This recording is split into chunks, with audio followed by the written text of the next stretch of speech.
Muted. Wow, nice. Yo, what's up, everyone? Welcome to the stream, and we are here on the Floaroma Cup, hosted by PCI server. And I hope you guys are doing great. And yeah, we are kind of late, but I think the tournament started on the right time. And is it echo or like am I audible? Am I audible, guys? Just checking in. Hey, everyone. Yeah, and yeah, as you guys are asking, we do have Real Myth with a voice chat. Welcome to the stream, Real Myth. Hey guys, how are you doing? It's Real Myth here. So yeah, yeah, I did lose my aura, but it's cool. We'll get to the game directly, I guess. Real Myth. It will be like because people are here for the game, and we're slightly delayed, but we can get there. Yeah, let's go. There is an echo. There is an echo. One second. Okay, good. I think there is no echo right now. For me The as well. voice reveal हो गया भाई का. uh, okay, I'll just check in the room. We'll join that right away. Okay, so guys, we have our first match, and the first match is between the top seed Vedant Max and Moktavia Chakravarti, and this match features a very interesting team. Both the players are running very popular teams that have won tournament so far. And at first we have Vedant Max, who's the top seed, who is running Charizard, Mega Charizard Y. Well, most of you are running Mega Charizard Y, but which version is he running? So he is running the Toxapex, Charizard, Venusaur, and Annihilate version, which was created by Shi Yang Tang. And it's a very popular team going on right now, and it's got some nifty tricks up its sleeve. And on the opposite side with Moktavia, we have another popular team which also won tournaments recently. It won the recent Grand Champions Festival Encore tournament. It is the Sun Rain team piloted by Lexicon VGC, and these are the two teams that we have going up against each other today in our first top 32 match. I think it's pretty interesting that people are like working on the teams which are already like, it was very successful in the tournaments, and I'm pretty much excited like how they're gonna pull off, because we do learn some hard ways that you can't always like get the team from somewhere on the internet and just play it out, but they have successfully are in the top board, so this makes it a lot of changes here. And I pretty much I like the Weather Ball Charizard kind of a team, because you can just pivot around, and we also have the Annihilate version which Vedant is using. I kind of like, because and you did use Toxapex if I'm not wrong, Real Myth. So what do you think about the Toxapex team over here? Honestly, I did not really check out the team. I saw a few videos, but I really like the changes that have been done here. In my team, I used I think 4 of the mons were the same. The difference was I had Hydreigon and Metagross, but it felt a little clunky. And this team right here, it has 2 clear modes. It is amazing. It has one clear sun mode with Charizard, Garchomp, Incineroar, and Venusaur. And if you need to play it slower, take things slower, you also have Toxapex to stall things out. Outside of Toxapex, you can just go turbo mode and kill everything as well.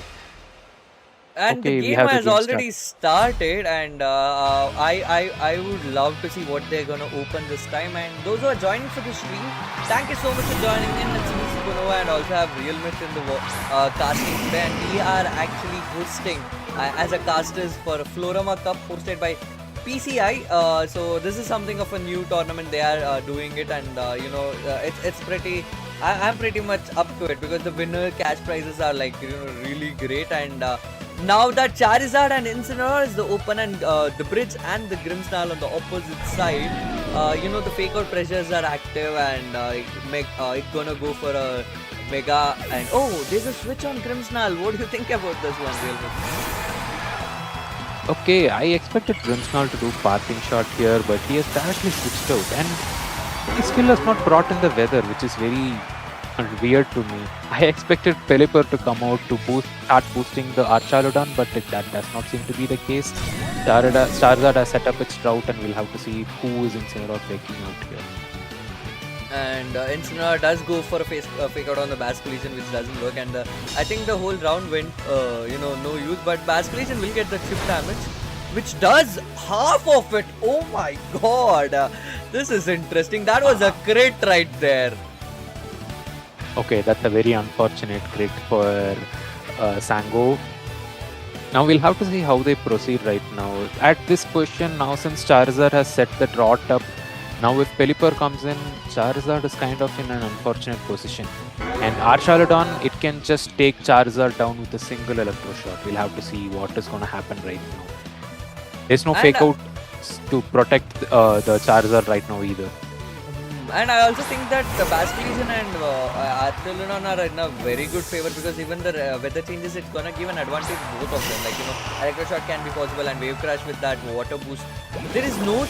Oh my god, wait. Is it a Choice Scarf Basculegion? Oh, there's a flip turn coming out of the Venusaur, and I think it's a Pelipper coming in, and if he had targeted any of the slot, Electro Shot is not gonna do much of a damage. Because oh my god, it's not Pelipper, it's Grimmsnarl coming in. That's kind of interesting, and getting... Wait, what is Sango trying to do? He's locked to Electro Shot. What is happening right now? This is kind of interesting, chat. I mean, real myth, I have no answers here. What do you think Sango is thinking of? So, I think Sango just wanted to bring the Pelipper in so that he can change the weather to make Charizard useless. But since Vedant predicted this and took Charizard out, so Sango wanted to catch Vedant off guard, and he went with the Grimmsnarl instead of bringing the Pelipper in. It's a very weird choice if you ask me, considering that Archaludon is locked into Electro Shot and also probably going to launch the Electro Shot into Garchomp. I think it's not going to launch into Garchomp. It's going for a Venusaur slot, because Venusaur does resist, but Electro Shot will be no use on Garchomp. It's going to go for a Venusaur. But remember, this Archaludon targeted the Charizard, which was in the Garchomp position. Probably. We'll have to see where the Electro Shot goes in. I think that defense boost helped him a lot here, because I think Earth Power is stamina boosted, which made it survive. And now that Archaludon didn't do anything, and the Reflect is up. So Reflect was one of the reasons why the Stomping Tantrum didn't do much damage over there, and Archaludon survived. I thought even though it was locked to Electro Shot, the bridge is gonna go down, but it didn't. So now it's all about the game here. He's taking his Archaludon back. So what might be the plan here? Pelipper coming in on the field, taking the rain control here. I think there's no one who will abuse the rain anyways here. So, oh my god, parting shot will touch on. Pretty interesting. They're taking some crazy calls, chat. Like, they are on the top board, so that makes everything makes sense here. And now Basculegion coming in on the field, which is kind of threat for the Garchomp. Stomping Tantrum getting wasted on the Pelipper, which has a nickname of Toilet Seat. And Sludge Bomb KOs Basculegion over there. Oh, again a crit. Oh my god. That's a second crit. That's a second crit for Vedant now. This is like luck is favoring Vedant a lot here. I mean, wouldn't say luck. Luck is also a skill. So you know it better. Like, playing with luck is also a part of the skill. But I think Vedant is in a very strong position right now. He's making read after read as to what Sango is going to do, and it is paying off. Pelipper might have rain up right now, but if Vedant brings in Charizard, Sun is set up, and it puts Sango in a very terrible position. I think Pelipper a Tailwind from a Pelipper will be a really good spot here, because he will get the speed up, and it will help him out to just go earlier on. Okay, then Charizard coming in, giving the weather control here. If Sango gone for an Electro Shot, no, it didn't. He waited for that. If he was choice locked to the Electro Shot, it would have been really bad there. Solar Beam coming from Venusaur. I think it's not Sash Pelipper. It's a Citrus Pelipper. So I think it will serve. Oh, it didn't. Oh my god. He read the Protect. He read the Protect on Archaludon. He did not go for an easy Earth Power into Archaludon, and he went and targeted the Pelipper. Now that Pelipper is gone, this matchup gets even more worse for Archaludon, and the battle The ends in a forfeit from the Sango there. Vedant, guys, letting you know, Vedant in the previous run, he has won all the 8 matches. With this, he got the 8+1 set in the lead. Will he be the 9 continuous winner? Like, Vedant has been doing really great. And I think Sango is also a pretty good player. Like, he is also on the top board. Just getting back to Real Myth.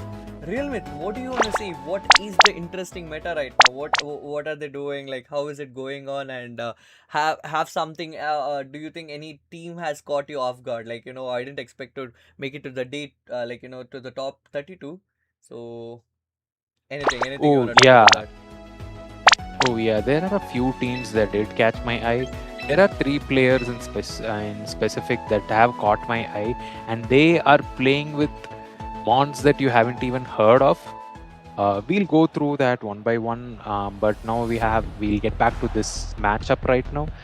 So we have Vedant starting with an amazing lead right now. He is 1-0, and Sango was in a very terrible position. Vedant made perfect reads. He read every single chain move that Sango was gonna make, and he predicted everything so perfectly that he put Sango on the back foot right from the beginning, from the very first turn, from the very first opening, if you ask me.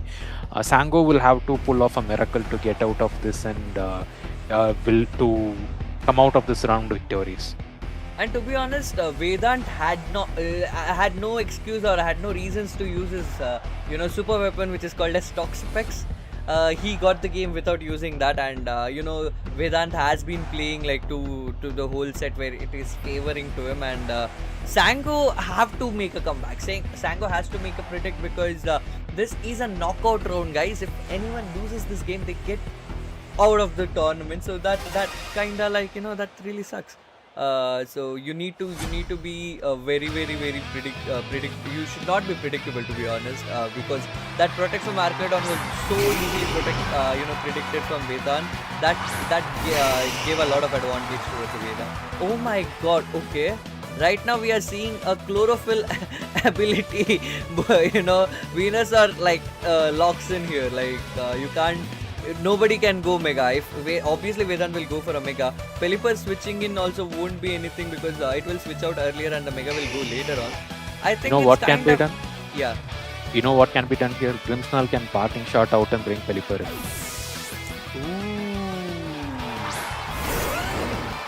Was it a really... and then we won't have the drought out.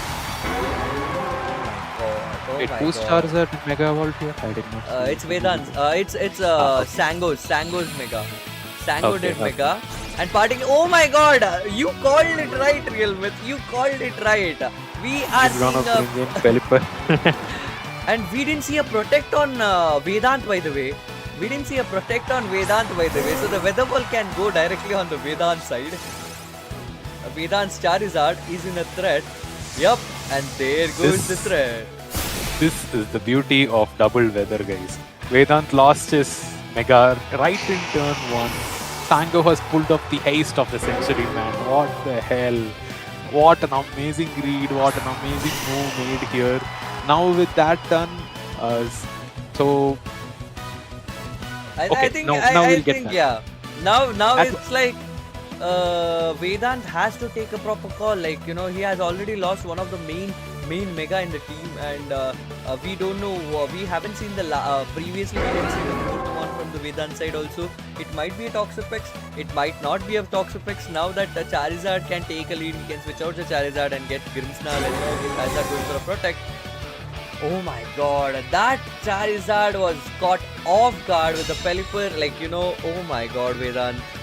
Okay, Sango has put Vedant in such a terrible position that Vedant is Sango is reading Vedant now. What a beautiful game this is turning out to be.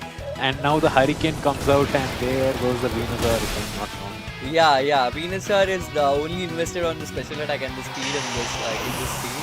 So obviously one Hurricane can do it definitely take it off, and Pelipper has a pretty... And Vedant forfeiting right away. Oh my god!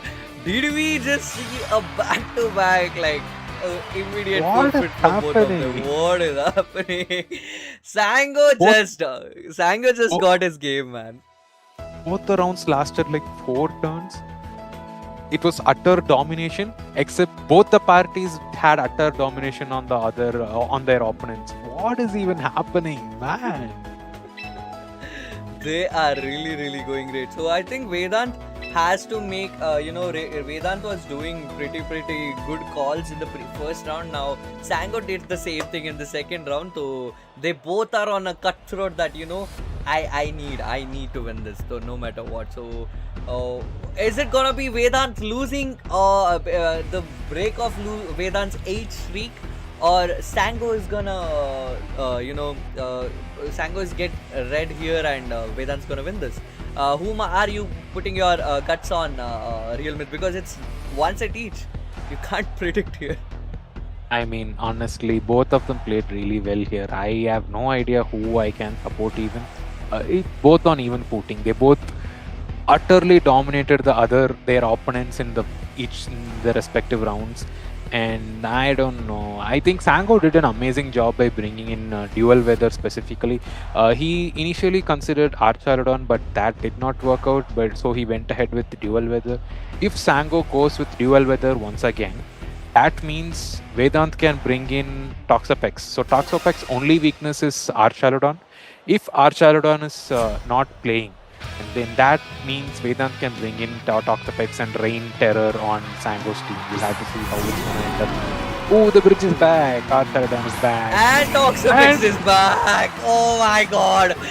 This is kind of gonna be annoying, but yeah, even he can't do a fake out on Archarodon because it will boost its stamina. And Toxapex had one weakness, as Real Myth told, and oh my god, Sango read him right. Sango wanted him to get his Toxapex in the lead so that, in the previous round he didn't get that. And oh my god, this is why Pokemon VGC's competitive Pokemon is so interesting. It's like more like a chess, can we see a Protect on Toxapex? I think it's gonna be a Protect on Toxapex if I'm not wrong, and he's gonna do a parting shot on Archarodon and switch out his... no, he did fake out on Archarodon. Are you serious? Is he gonna go for Infestation on Pelipper? Oh, that can be a good call here. What do you think? Yeah, that will be a really good call. Oh, he goes with Toxic. Okay. I mean, an Infestation would have been an amazing read, but I guess Toxic works as well. I think Sango's in a very strong position right now. He made the perfect call, and he bringing Archarodon after utterly dominating with Charizard, Rain Charizard. He decided to bring in Archarodon, and man, oh man, that is an amazing read, and he is in a strong position right now. If Sango does win, he will be taking out Vedant, who has an 8-win streak. He's 8-0. Will Sango go ahead with this match? Will he take the victory? What is happening? Did I just see a Dragon Pulse from the Archarodon and Weather Ball on Incineroar, taking away the Incineroar over there, and Infestation going for the Pelipper. Now Pelipper can't be switched out, and we can see a Charizard coming in on the field if I'm not wrong. And there is no U-turn or anything from the Pelipper, so he's locked in, and he didn't go for Electro Shot because he thought there is no way the weather's gonna change, to be honest. So going for a Dragon Pulse, I didn't make any sense for me. What do you want to say about that? Not going for an Electro Shot here. I think he was really predicting Garchomp to switch in. Now we'll have to see if Garchomp was actually there in the pack for Vedant. But this one mistake, will it cost Sango the game? Because this puts Vedant in such a strong position. If once Drought comes out, Archarodon won't be able to Electro Shot and won't be able to get the rain back with Pelipper stuck here. With one move, Vedant can't remove... I don't think this Charizard has Solar Beam, right? Maybe not one move, but he can take out the Pelipper very easily, and we'll have to see how it goes now.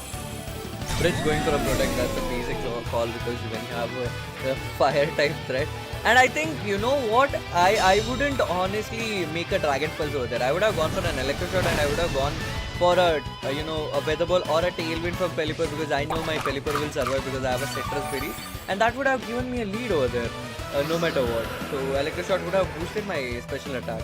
There is no any other way that Weather's gonna get control. So when next time when the guard form comes in, I can easily like go for a Dragon Pulse which will one-hit KO it.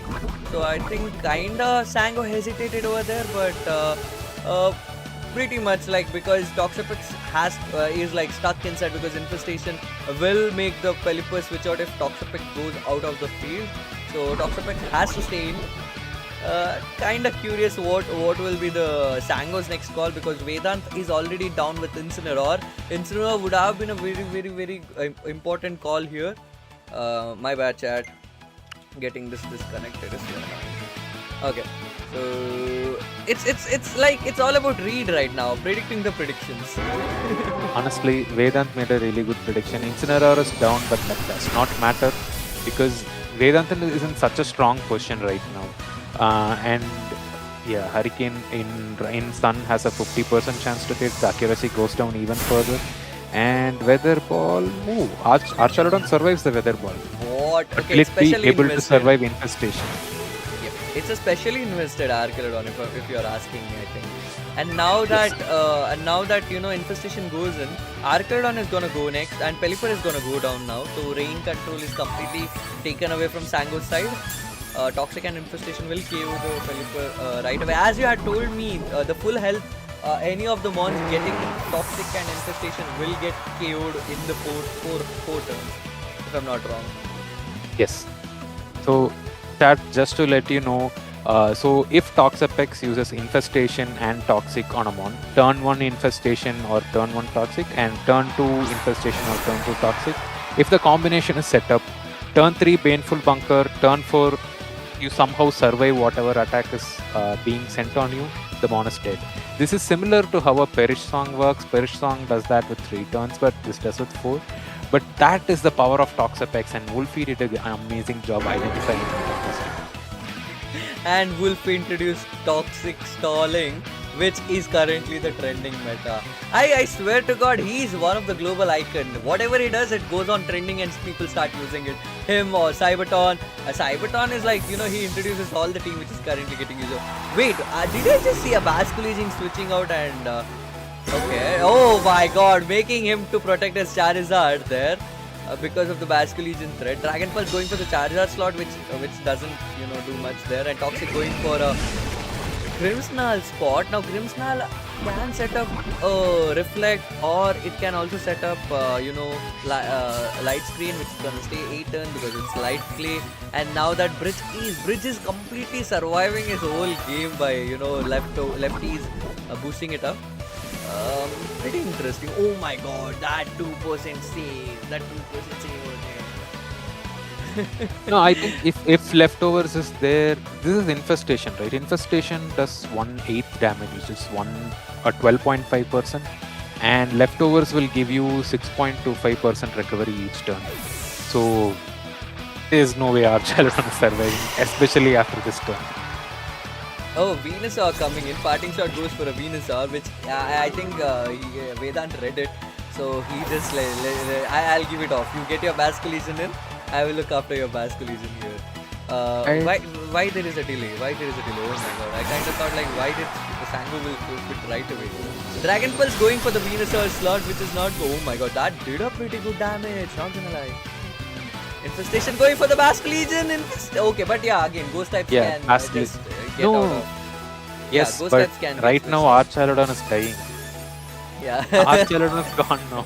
It can't switch out to get out of the Infestation trap as well. Wait, it came to 8 health though. Oh my God, that did a lot of chip damage over there on the Basculegion. Yeah, it get KO. Now Grimmsnarl is coming in, and it's a choice scarf for Basculegion, so he has to lock in for 1 move, which is gonna be as much as I think it's gonna be Last Respect, which can go for Venusaur, which can go for Toxapex. I would honestly clear out all the mons, which is Venusaur and Charizard, if I was in the Sango spot, because that's a bigger threat for me. Like Charizard and Venusaur. Toxapex can get KO'd immediately with the last respect, as we had seen No. in the Wolfie's game. No. We had seen, yeah, No, not the it full does health not. one. Not the full health one. Not the full Yeah. health one. So you Not have the- to make sure that there is some damage on the Toxapex before you use. But dude, Chlorophyll Venusaur taking the speed advantage. Goes for the scary fish, but which survives. But I think Basculation will get KO'd even before Charizard comes to the field. I think it's an easy win for Vedant. It's an easy win for Vedant here. And oh my god, Toxic surviving at a 42. Toxic going over there. And that gets the game, guys. I think It's a we done have deal the now. clear one. We have the clear winner. It's I- Vedant. I can't believe that Vedant pulled this off after leading a Toxapex into an Archarodon. I cannot believe it. I cannot believe it. That was such an amazing game by Vedant. I know that Sango over predicted a little bit. That it always happens. You always over predict during the match time. You don't know. There are hundreds of possibilities running in your head. But that one miss from Sango cost him the whole game. He should have taken Toxapex out as soon as possible. That is a missed opportunity, if you ask me. I mean, there were so many calls to be taken, but there is another interesting match going on, and we have Vikram in this tournament. It would be really nice if you introduce chat who is Vikram, by the way. Okay, Real Myth is on a silent, so I'll go ahead. Vikram is one of those world's 2025 senior category top 4th player, guys. He has played worlds, and it's pretty proud moment for an Indian to for us Indians, like there is a representative for us in the world. So Vikram's gonna take a lead here, I guess. Okay, I think the room has ended, chat, if I'm not wrong. No. Oh my god, what is this? It's a champion What is session. this? What is this, champions? Chat, give me a moment. I'll go through your this thing. Chats, 1 second. I'm just that I have to coordinate here because I'm casting a stream, a tournament. So they haven't started, right? Okay, cool.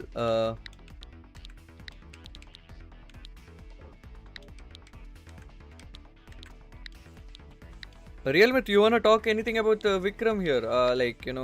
Because he has an experience of being in the world senior category.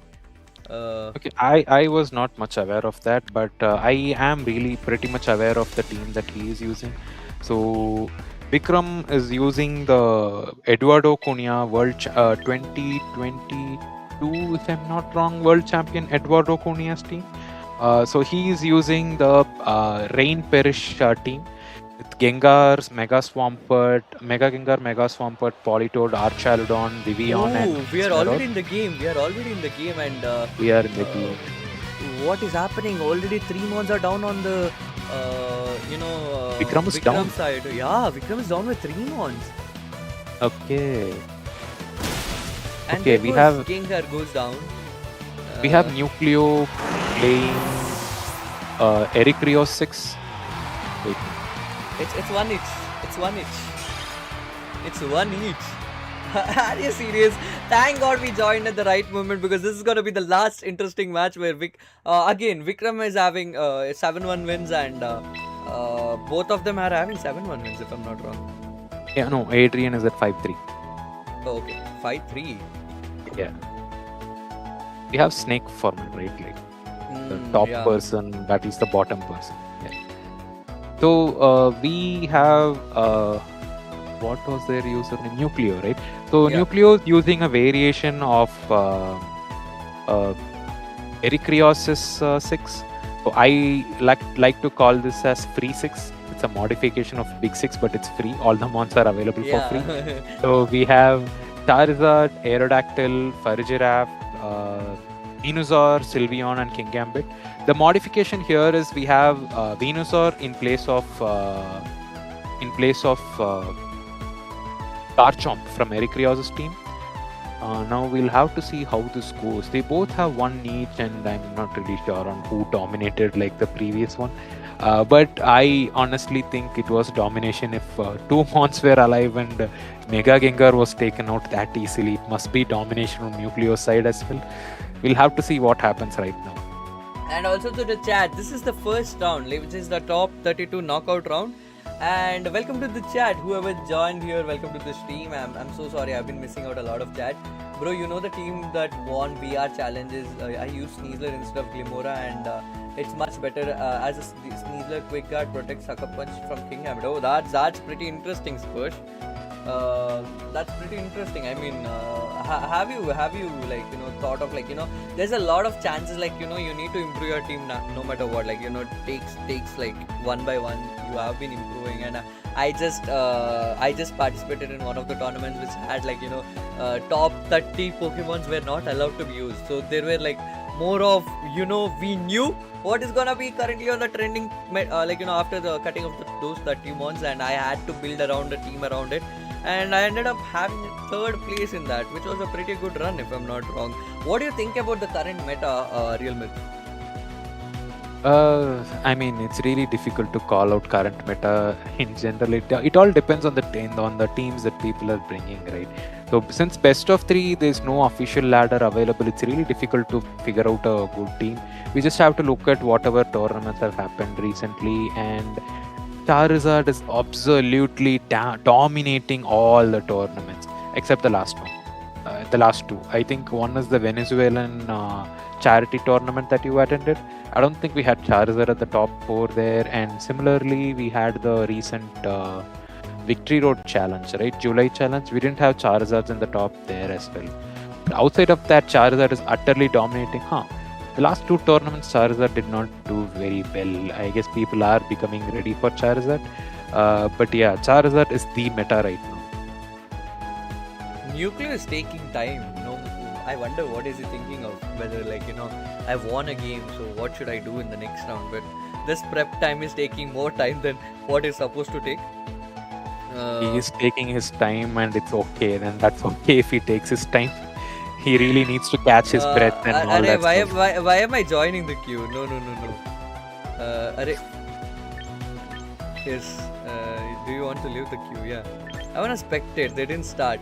Okay, also chat, letting you know, join the server of PCI for the giveaway of Shiny Staraptor. I have a link pinned there, their Discord server. You can join their server and participate in the giveaway, and Staraptor is pretty much doing great. We had seen Staraptor overruling Charizard in one of the tournament, and that was pretty interesting. And what do you think, Real Myth? Staraptor has a good chances of making comeback, how we had seen in the previous tournament of Victory Road.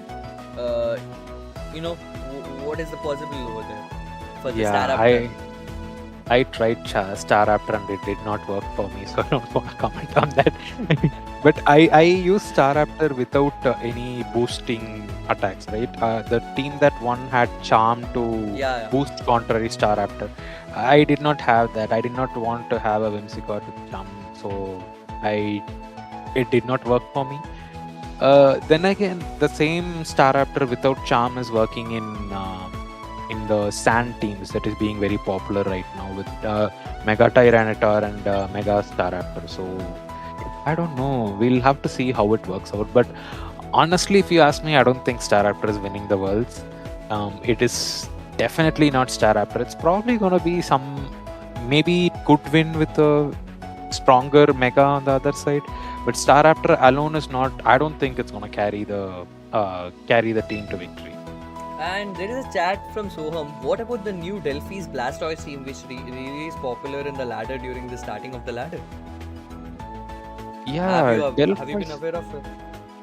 Yeah, I saw a few videos on that as well, and that's good.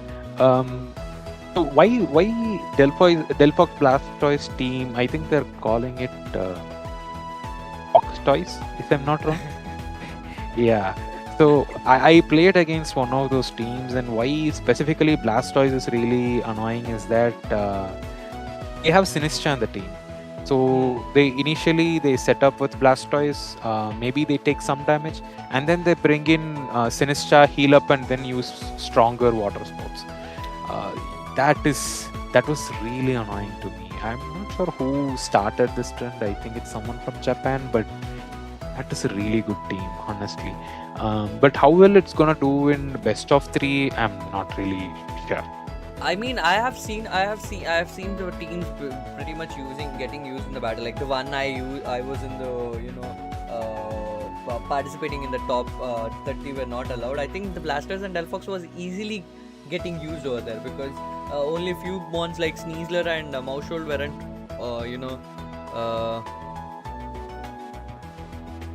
were not allowed. I got to know that Vikram is in another tournament as he is playing our tournament. This is interesting. Yeah, we can spectate now. Oh my god. Chat, I'll be reading chat. Just give us a break. Like, between the battles, we'll get a break. We will read the chat. We can't just read the chat in between the battles. So it's gonna be really look unprofessional. So we need to focus on the battle. Hope you guys enjoy the casting what me and Realmith are doing. We are trying our best to, keep you guys insightful and also keep it entertained. Now that there is, Perish Trap kind of a team which I actually like. This is like, which actually, is a very good, in the current meta, I think this is a really good Perish Trap team. You have anything to say about this one, dude? I know that Eduardo Cunha had a really good run. I think he finished top 8 in the Grand Champions Festival Encore, if I'm not wrong. One of the tournaments, I think it's JCF Encore. I mean, it's built by Edu, right? So it should be good. And so, you know how this works. You know why Perish Trap is actually a good team. Rain Perish is actually a good mode right now. I have no idea. I'll tell you. So if Charizard is on the other side, and Charizard it sends in Drought, and you have the what is Gengar's ability called again? Shadow Tag. Shadow Tag, yeah. Once Shadow Tag is active, so Charizard cannot switch out. So once Charizard has set up the Sun, if you switch in Rain, then Charizard becomes useless. The best move that Charizard can use from Solar Beam, Heat Wave, and Weather Ball is Water type Feather Ball, which is not Stab. So that is the point of Rain Perish in general, why it's a good combination. And also another reason why it works out is because once Rain is set up, you can safely bring in Archarodon, because Archarodon resists, it's kind of decent against the Water type. Oh yeah, it resists Water Weather Ball, and Heat Wave does not do much damage anyway. So okay, really good team.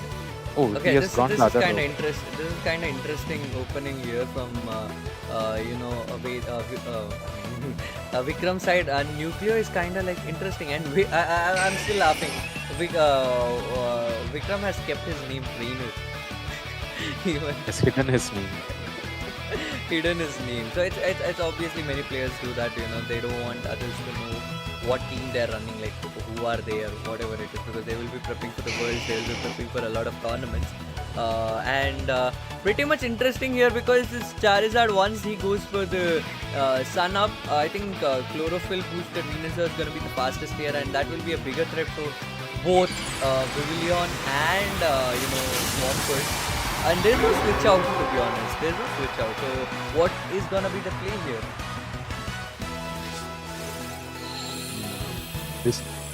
Both the Mons have strong grass type attacks they can just use into Swampert, which means Swampert protecting is a very simple read. Has Nucleo read that, and is he gonna counter directly? Or he just protects that purpose. Charizard going for a protect, which is stalling the protect from Swampert side, and Venusaur going for a Leaf Storm. Okay, and what is it gonna be a Hurricane? Hurricane connecting in the sun! Hurricane connecting in the sun! Oh my god, one of the biggest threat gets KO'd right away in the round 1. Oh my god. It favored Vikram Cha. Oh my god. Real that is a literal coin toss. It's a 50% chance to hit or not hit. It's a literal coin toss, and Vikram won that coin toss. Talk about luck favoring. Now we have Farigiraf coming in from Nucleo's side. which He has to switch Charizard out now. Farigiraf is not doing anything at this point. but he does have a solar beam if I'm not wrong on the Charizard side. Yes, but at this I think point, there's a switch. There is a switch coming in from the Politoed, and I think he's Yes. gonna go for. he has to read that. And also, Light is telling that Vivillon gets that boost from its ability Compound Ice. That's the whole reason why Oh. Hurricane might have connected. It's not like Yeah. it increases a lot of accuracy. That's one thing. Good point. We always ignore Vivillon for the reason. Vivillon becomes scary because its sleep order becomes like a spore. It kind of reminds me of Among Us. Not gonna lie. Did he? I think there is a read coming here. I think it's a good. Oh, there's no switch over there. There's no switch from Politoed. Oh my God. Vikram read that. Vikram read the read. Wait, why the wave crash though? Why the wave crash though? I don't know. I can't see. Oh, Okay. He This is kind of wanted to interesting. see. Trick room going in. That is bad. That is bad. So another advantage for I hate this. My bad. Yeah. Yeah. Another you advantage. continue, yeah. Another advantage for Farigiraf setting up Trick Room is that the strength that Swampert has is that once Rain is up, Swift Sim activates and the speed becomes double. But if the Trick Room is active, then if Drizzle does come out, if Politoed does come out and Rain is set up, then that puts Swampert at a disadvantage. Right now, Swampert has to work around with My the same controller is disadvantage. effing up this whole stream at this point. What is wrong with my controller, lol? It's annoying. It's annoying. I think I have a better option. I have to take off this. My bad, chat. My bad. I'm really sorry for this one. I think my controller lost its battery. Yeah, good. We are good. Okay, King Ambit going for a protect here. And Why is King Ambit going for a protect inside Trick Room? Thunderbolt connecting the Vivillon, but it survives. It's not even going for a sash range over there. So Earthquake coming up, but it's gonna get protected, and Sleep Powder from the Vivillon.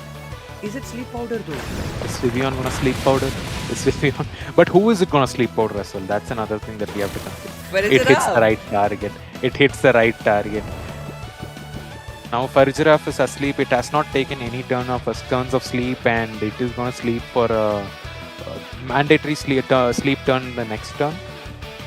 And Now we'll have King to Ambit, see. King Ambit can be switched out here because the Earthquake can be dangerous, and it's not gonna do much damage on the Farik side. We have already seen Farik sneaks Earthquake like a champ, and King Charizard doesn't get affected from the Earthquake, so. I was gonna say that if Charizard does come out, then there is only one more turn of Sun left, which puts Charizard at a disadvantage once the Sun runs out, and he has to switch out to bring it back again. And now Sleep Powder gets connected to Charizard if he reads it right, if I'm not wrong. And I think Vikram has already read that. Yep. Oh my God, this is interesting, man. This is kind of interesting. Like, the sun goes off in the next turn, and now Charizard has to physically switch out. If it does switch out, Earthquake's gonna come again. And Farigiraf can wake up at this point, and Trick Room is still on. Trick Room stays for the next 2 rounds. Will Vikram prefer to stall this out, or will he straight away go for an Earthquake? Because I think there is no threat. Practically, there is no threat for Swampert here. So Vivillon gets switched out to Politoed. Charizard has to practically switch out here if I'm not wrong. Farigiraf woke up, going for a Thunderbolt on Politoed. Oh my God. Wait. If Politoed is out, then that means Swampert cannot Earthquake. What is he going for? Wave crash on Charizard. He didn't switch out. There you go.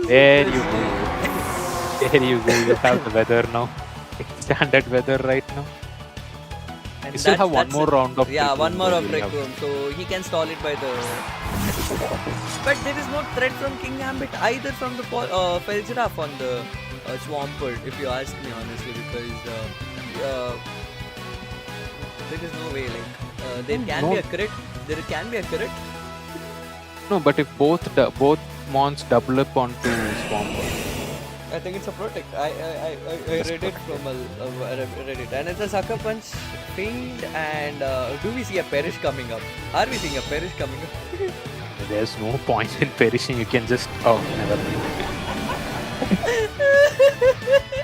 I That works read for that. me as well.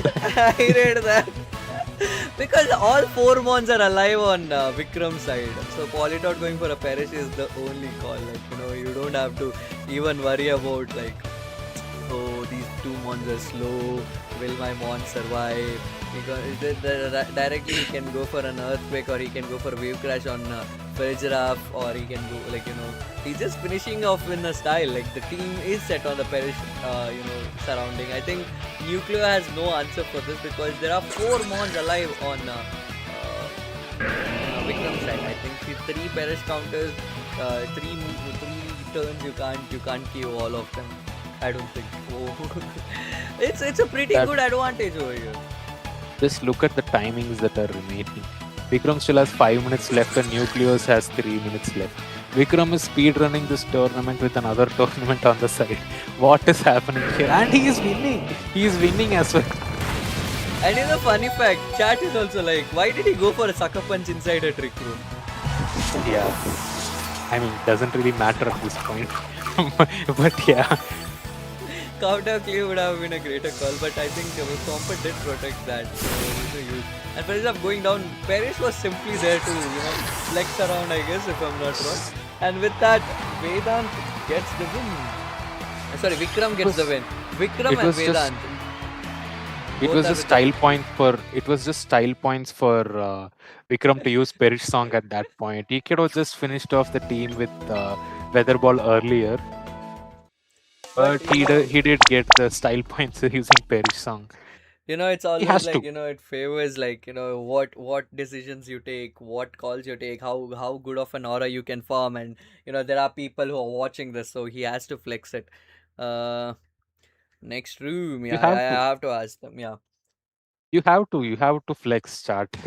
You do need aura points. So yeah, meanwhile, while we wait for the next rounds to be up, there are 3 teams in particular that I want to discuss.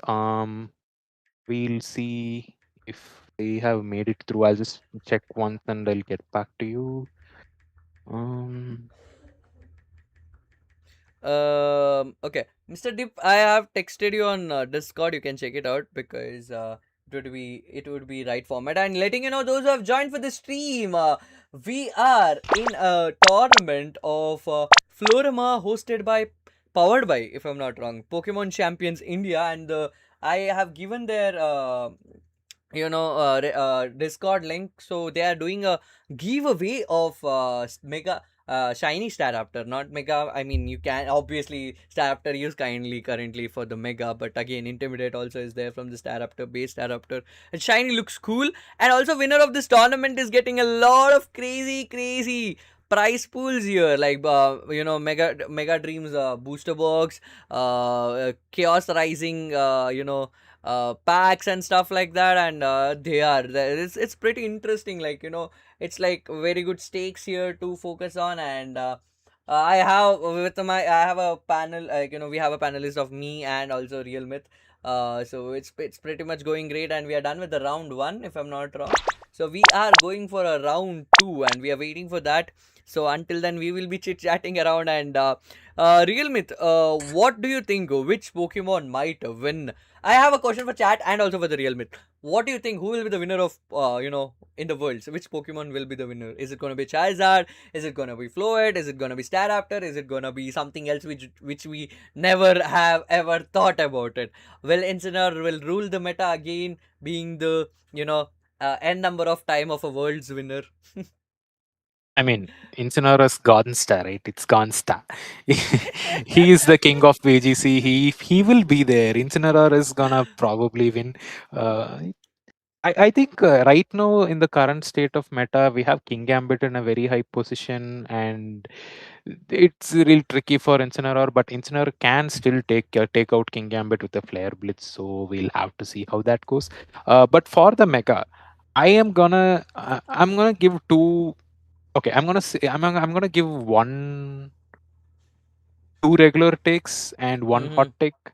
The Okay. first regular take is just a personal preference. I do not want Floyd to win because it is pay locked, and I do not like Floyd, and I cannot use it, and I do not want Floyd to win. So that is my take one. That's a personal preference. My second hot take is that okay, yeah, it's only 2 takes, and this is a hot take. I do not think Charizard is gonna win this tournament. I do not think That. Charizard is gonna win. Charizard is everywhere. Someone is gonna figure out a counter to it, and that team is gonna win the tournament. And oh, I'll add a third hot take as well.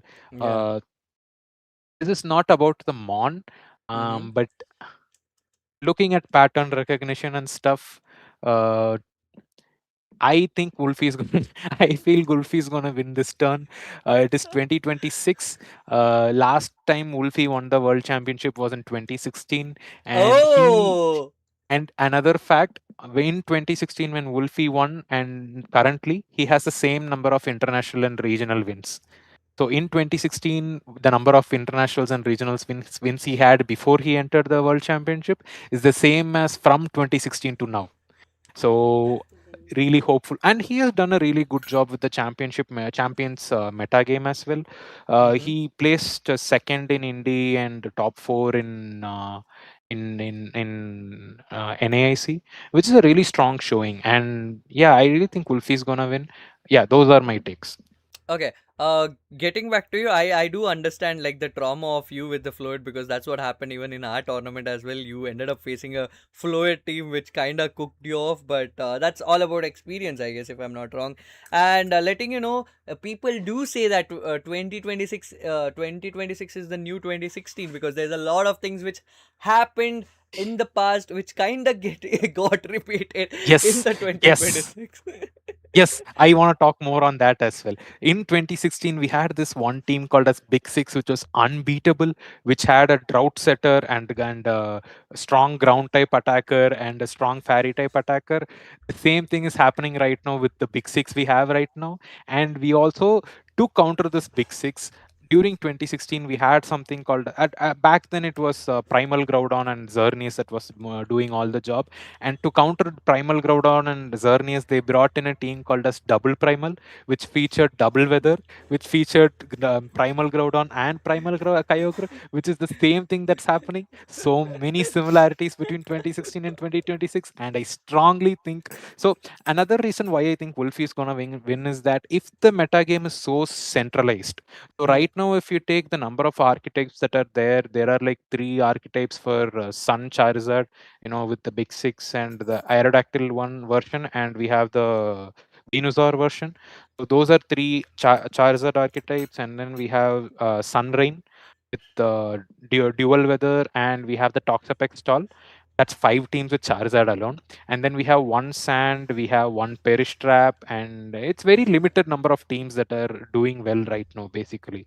So if that means the kind of preparation that Wolfie puts in, he is gonna prepare in such a way.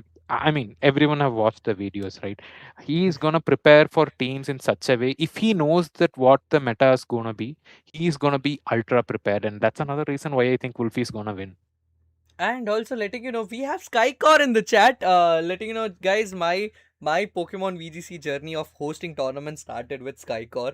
Skycore is the one who is the reason for me to get a tattoo on my back, because my team lost to Skycore, and we are on a talk to host another tournament very soon. And that tournament will be singles. It's not gonna be doubles. So the singles are gonna get the W's this time when I host a tournament with Skycore. He's from USA, by the way. Skycore is one of the WS poke streamer I have seen, and he does a crazy streams. And I have been joining to his streams whenever he does. He has his own way of doing it, and it's pretty much interesting. And his audience are too great too. So, and also letting you know, the Rayquaza existed during that time, and we have a Cloud9 Altaria and Mega Drampa here. So Wolfie can use that brains also. And Wolfie is kind of like that kind of a guy who finds roots out of nowhere. Like you are finding oasis inside a desert, and you know whom to take. It's Wolfie. So he has been doing that. So whatever the real myth try to say here, like, he has his own POV, and that is what all the POV of Wolfie cons are having here. So but I think it's the bigger threat I would focus on here is also on the Marco is also pretty much having a good run there, and there's a lot of players, and also letting Indiana policies. We had our Indian player who won. He has his own style. He dominated Wolfie, if I'm not wrong. Do you remember that, Real Myth? Oh yeah, Arsal Puri. I think he's from Pakistan, if I'm not wrong, not India. Same Oh, subcontinent, okay, but that's yeah. pretty interesting I because they I they heard everyone talking is an Indian. So Yeah, they had a he did a interview with the Top Takes, and he mentioned that among the group that worked on that team, they were four people. Two were Indians and two were Pakistanis who were working on the team, and, and the Pakistan guy finally won. But yeah, I think the team was conceptualized by an Indian guy in the team. I don't remember who it was, but he conceptualized it, and then they started working together.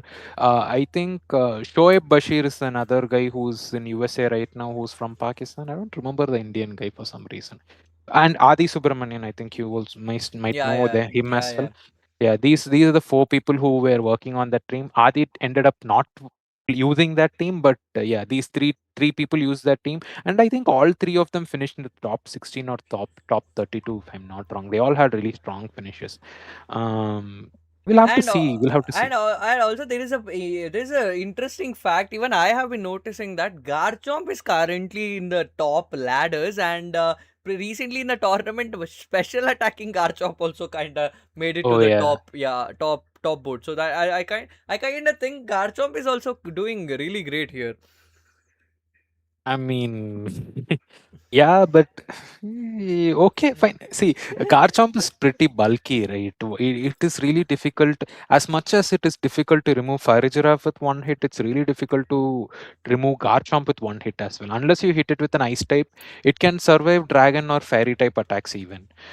It's really difficult to remove Garchomp, and it doesn't the defenses are already good enough that it doesn't matter if you're using this attacking stat or the special attacking stat, and it is also powered by sand force, so that's Yeah. also another thing that we need to consider. We in the current meta, the strongest earth power user we have that is a ground type is Camerupt, but we cannot use Camerupt. It's It's it's it's a very slower, it's slow. a slower one. Yeah, Yeah. it's very slow, and you need to use it under tick room. It's very it has lots of constraints. So the next best user we have is Glimora for whatever reason. And Glimora and Venusaur are very strong earth power users right now. And if you need a ground type that can use earth power, then it goes back to special Garchomp, and that is the best option we have right now. I mean, you can pivot around like so many ways, and Garchomp is doing great because he's kind of like accessible to a lot of, and right now Life Orb is available, so Life Orb gives a lot of advantage over there. So like Goldengo was supposed to be on the meta, man. I think most of the games what we were playing in Scarlet and Violet were due to terrestrialization, and terrestrialization was catching off guard, and I love that mechanics whatever it was. Right now it's kind of changed, completely it's changed. So what do you say about like how is this mega mechanics kind of working out for those mons which were introduced in Scarlet and Violet? I think they're still doing pretty good. If you see, I think Scarlet and Violet had the most number of Pokemon introduced, most number of evolution legends introduced actually winning or like entering the top 8. We have so many good mons introduced in Scarlet and Violet. We have Armarouge, we have I think all the three starters had some usage at some point. They are good but not like amazing. Meowscarada is still good right now even. But outside of that, we have Goldengo, we have Annihilate, we have Armarouge, we have Farigiraf, we have Cerulege in the meta right now. We have what else do we have that was introduced? Covillain kind of was introduced last gen, but it's more popular this gen. But Covillain is also there. Scarlet and Violet, Tinkerton is also a really good use. It comes up when paired with Gengar for the Perish Trap team. And yeah, Scarlet and Violet had a really strong showing, if you ask me. Compared Yeah, to the other generation, Scarlet and Violet had. Oh, are we already? we are already in the game of Dave and Blaze. and they were also having a good run. And okay. Oh my God! Do you want to talk about this team over here, which is Dave and Blaze is running here? I am trying to look at which team they are. Okay, it's like a mini 6 towards Dave's side. It's a mini 6. Oh my God! It's like Eric Rios and Pero's team. Yo, this is literally the Eric Rios and Pero's team. No. No Aerodactyl on the Dave side, obviously. No, that's the big 6 with Sylveon instead of Floet. Yeah, and here it is like Aerodactyl instead of Whimsicott, and Felizaraf instead of Basculegion. I think that's most like a mirror of what we saw in NAIC finals.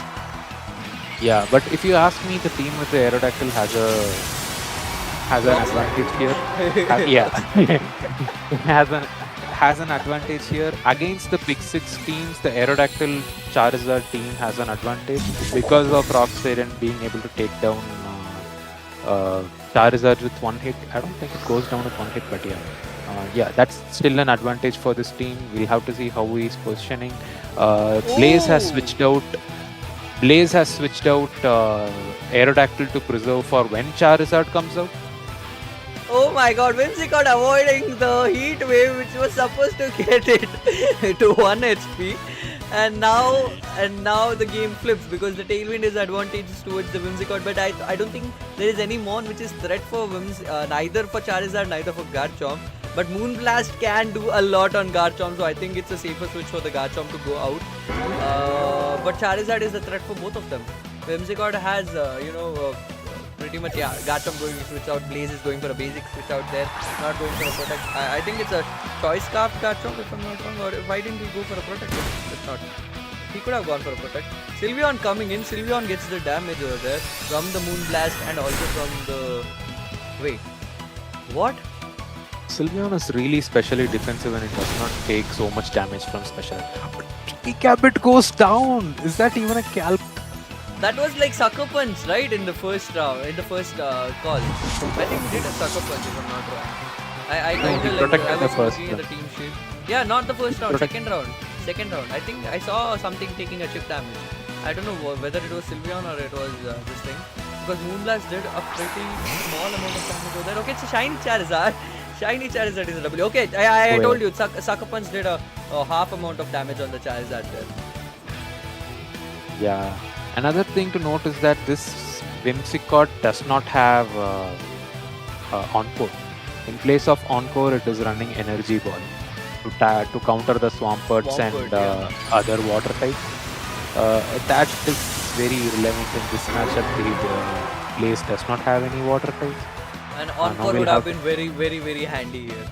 Encore would have really been missed Encore. Yeah. Really missed Encore. He is protecting as well. Charizard is protecting. Both of them are protecting freely now. It's just like you do, I will protect. Because you don't have Encore, I don't have to worry about that. And I think we really, Whimsicott with Encore is so toxic. So toxic. I kind of like, there are games where I forfeit immediately by getting Encored. I mean, dude, I can't do anything, man. I have to either protect. And there are some lucky bastards who go back-to-back protects. Yeah, it is really annoying with Encore, and that's a move that you always have to be careful of. If Whimsicott gets Encore out and your Mon is just sitting there doing nothing, just sitting duck. And although we have the position here right now, Blaze is still not in a really strong position because you know what resists Charizard completely? Another Charizard. Both fire and grass type moves do not have that much damage. And the same goes for Fairy as well. So Charizard is essentially resisting all the moves that Blaze's teammates can throw right now. Weather Ball going on the Charizard, which does more than what Heat Wave will do. No, it didn't. Oh, okay. It still is not great. That's still my point basically. And you also know Heat Wave has a chance of making it burn, which is not gonna be that good on Charizard because it's a fire type and fire type doesn't get the burn. And Sylveon coming in, so we are having a mirror setup here. But the Tailwind is on. Did Tailwind turn go off? I have no idea. The Tailwind. No, this is the last turn of Tailwind. Yeah. Sunlight is on the one turn and. Oh, Tailwind is gone. Tailwind is gone. That's what. There's only Sunlight which is active. And I think there is no easy switch for Blaze, to be honest. Like Sylveon treasures with the Hyper Voice, and right now the Tailwind is done in the previous round. So now who is in the highest speed? Any guesses on Elos? I think these people are doing great. We have a Worlds player in this tournament also, as much as my insight, if you ask. Sylveon, what Heat Wave got avoided over there? Oh no, that's pretty bad. Charizard avoided from the Dev side, like, you know. It's favored to here, and one Heat Wave KOs both of them. Now the Garchomp will come in. There is no protection for the Hyper Voice Sylveon, and I think there is an Aerodactyl, and it's Aerodactyl and Garchomp on the Blaze side. So Rock Slide, Flinch. Rock Slide, Flinch. Can you see Rock Slide, Flinch here? Blaze is really at a disadvantage right now because he missed 2 of his Heat Waves. Very terrible position for him to be, but he's still, I think, in a more commanding position. And Aerodactyl, and Charizard Sun is out, right? So Weather Ball is basically useless, and Heat Wave is not gonna hit so much, and Solar Beam is gone. Like, it cannot use Solar Beam at all. Charizard is at such a disadvantage right now, and Blaze has to prioritize taking the Sylveon. The Rock Slide, he didn't go for a protect on his Charizard, and Sylveon, Sylveon going for a Hyper Beam also is gonna be waste. Hyper Voice is the only call. Earthquake going in, it doesn't Drake. Oh my god. It's a very safe Earthquake. It's a very safe Earthquake from Blaze's side, and yeah, that's the 1-0 for Blaze. I mean, that's what I said. Aerodactyls, Rock Slide just spreads the chaos, man. Like, we have seen that in NAIC and still. But I think there was a drop of use of Aerodactyl after Regulation MB. What is your opinion on that? I think you still have to consider Aerodactyl. It is a meta threat. So I was actually trying to counter Charizard, right? So the Big Six Charizard team. And a really good counter for the Big Six Charizard team are the teams with Venusaur in it. Yeah. Right? If Venusaur is in the team, Aerodactyl, the Aerodactyl version also has Parigiraf. So they counter Venusaur so hard. So it's a very tricky position, and yeah, you always have, you cannot count Aerodactyl out of the meta, especially part of this specific team. And it is a pretty good going, like, I think the Blaze team is kind of like the team what we had seen used by Pero, who won the NAIC tournament, if I'm not wrong. Is it Pero's team? Yeah, it's a Pero's team. Pero literally used the same team. We spectated that game. No. This is Eric Rios' team. Wait. This is Rios' team. Oh, this is Rios' team. Okay. He had a Basculegion. Yeah. He had a Basculegion. Pero had a Basculegion, yeah. I think Pero's team did not have Parigiraf.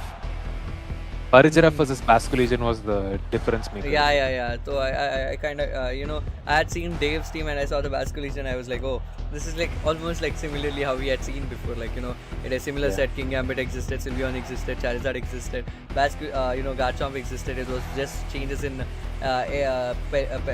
Basculegion and Parigiraf, and also there's a switch between Whimsicott and Aerodactyl. Aerodactyl stays same in the Blaze side, but here the Whimsicott has changed, and I think Blaze is kind of having an advantage because he can always go for a Trick Room anytime because he knows Whimsicott is gonna definitely set up the Tailwind, so which gives again an advantage towards Blaze team because they're gonna stay slow. That is right? True, yeah. That is true. If Blaze does read a Tailwind coming out and he sets up a Trick Room, that puts Blaze at such an advantage. I mean, Sylveon is still going to be slower probably, but yeah. Okay, now we have the teams. It's a very complex board position. King Gambit can hit Sylveon for super effective, I think. Garchomp can hit both for super effective with different attacks. Charizard resists Fairy. It's a weird board position. We have to see what moves they lock into. Oh, okay. By the way, I got to update that Vikram forfeited his game. He has a cricket match, so he has to focus on that. I mean, he could have still speedrun the tournament, which is very sad. He was already speedrunning the whole tournament. Would have been nice if he could have speedrun the next rounds as well. I can't believe he speedrun the tournament and won as well. Basculation coming in for the Sylveon switch. Whether it was red or he's gonna go for an iron head on the Basculation, he's not doing that much here. Earthquake is really bad because it's gonna chip the damage on the Basculation as well. And well, Samurai oh my god, King Gambit going for a protect, and I wait. Charizard is not gonna go for a protect. Are you serious? And there was no rock slide as well. Hey yo, what's happening? It's a rock slide, Dragon Claw, Earthquake, Garchomp. Garchomp avoided the heat wave. Oh my god, this is so bad. I mean, I don't think it would have mattered much. A burn would really have changed the match, the whole game though. Just a clarification, chat. The Samurai here, the King Gambit does not have Iron Hit, so it cannot. Oh, sorry, it does not have low kick. Sorry, it is running the Iron Hit set. Oh, okay, that makes sense why Sylveon was switched out. And now that I think I can clearly see the Charizard getting switched out because Garchomp's gonna obviously go for a rock slide.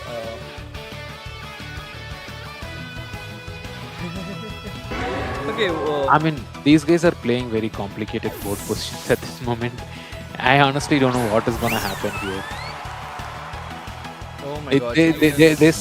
There's no direct route and everything is happening in the mind. There are mind games being played and they are just switching board positions. You have a double switch from Blaze even. Okay, Dragon Clock. Oh my god! They've read the switch on King Gambit over there. They've read the switch on King Gambit over there. That KOs. Oh my god. I honestly think Blaze thought the Charizard gonna get targeted with the Dragon Claw. But that's the whole reason why he switched out to Sylveon, which is gonna be a safer switch, but it didn't work out. They've read, Sylveon coming on the other slot and he went for King Gambit slot because he expected to switch. And if King Gambit did stay in, I think there was no big threat over there on the King Gambit, to be honest, if it was not Earthquake, because Earthquake's gonna do a chip damage which he wouldn't prefer to, do. So I think Dave is in a good spot right now. Dave Shah is doing really great. Blaze has to counter this one. Blaze is kinda like, has lost his Garchomp, which is actually crucial in this game right now. Because Charizard is there. I don't think there's an Aerodactyl because we lost already Garchomp. So Aero gave an advantage, but now Aero is not there in the game, which gives a pretty good advantage towards the opposite Charizard. Yeah, I think Dave can easily freely bring in. Oh, he's still not ready to bring out the Charizard yet. We'll have to see how he's positioning the board right now. How did we end up here? Oh my god! Hyper Beam from the Sylveon, that's crazy. How did we end up in a Sylveon King Gambit mirror? It's what board position is this? They are switching like crazy, man. What is even happening? Where is the Charizard that was here? Where is the Garchomp that was out? Where is the Basculation that was out? And also letting you know, Garchomp was not there on the field. He switched out Garchomp to the King Gambit and it was read by Dave. And rather than going for the Charizard slot, he went for King Gambit slot, Dragon Claw, because he knew Garchomp will come in that spot. And if he had gone for the Charizard slot, because it was the previous round, he did Dragon Claw over there. And Charizard having a threat to either get Dragon Claw or it can go for a Rock Slide. He switched out to Sylveon because if it was a Dragon Claw, would have done. Why would you go for a Sucker Punch at this, at this moment? He's going for an Iron Head, which will KO the Sylveon because Sylveon is slower than King Gambit with a Hyper Beam. So I think this gets the game. Or it was a speed tie. I honestly, oh my god, Hyper Beam KOs the King Gambit right away. Things are crazy right now. Things are crazy. Dave has lost 2 of his mons and now he is the heel. Oh, another interesting point. Dave is playing without his Mega. He's playing with his last 2 mons are Garchomp and Basculation. I think Blaze set up a threat of getting Aerodactyl. That's the whole reason why he didn't get his Charizard, and now it's in a really bad spot because Basculation gets Sucker Punch. Basculation can immediately get Sucker Punch and Garchomp is pressured by the... no, it's recharged. Oh, this is recharged. I think Garchomp has no threat from the Sylveon. Yeah. And Sylveon can't be switched out because there is a recharge going on. This Basculegion, if I'm not wrong, has Mystic Water. Yep, it's a choice card. No, it's a choice card. Oh, it's a choice card. It's a choice card. There's So no can't way be he a can protect. escape. They can't be protect. There can't be a protect. Aqua Jet is the only call. Aqua Jet is the only call because Aqua Jet, I don't know what Aqua Jet's gonna do because his sun is active. And that's a crit on. Oh my god. Sylveon get the crit. Suckerman gets failed. Can Garchomp going for an take earthquake. out Garchomp going for an earthquake, which will do all the damage to Basculegion as well. And there goes all the mons, and it's Charizard versus Garchomp. Garchomp is having Rock Slide, which gives him a pretty good advantage. Oh my god, I think the game has gone towards the Nucleo. Even though he sacrificed his own Basculegion, I think it gives a good but I think Garchomp is slower than... Wait. Another important point to consider that we did not so far. Dave's Garchomp does not contain any rock move. It only has ground and dragon moves. Oh! I just noticed that was the team what I was reading was of Blaze. So right now Garchomp is having Dragon Claw, Earthquake and Stomping Tantrum. Dragon Claw KOs no matter what. Dragon Claw KOs no matter what. So the crit on Sylveon did matter, I guess. I think the crit on Sylveon did matter for the Earthquake.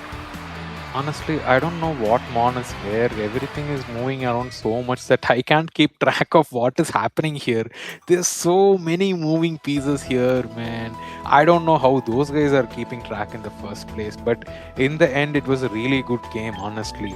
There was a lot of moving pieces and they pushed their board state so well. They were trying to push in their board state so well. Seriously, good games. I think we are at 1-1 right now, right? Or is it 1-0? Yeah, it's a 1 each. It's a 1 each. And I think Sylveon was at the full health, and the earthquake did actually matter. Crit was actually mattered, because Sylveon would have taken the 60% of the damage from the earthquake, but the crit actually KO'd it.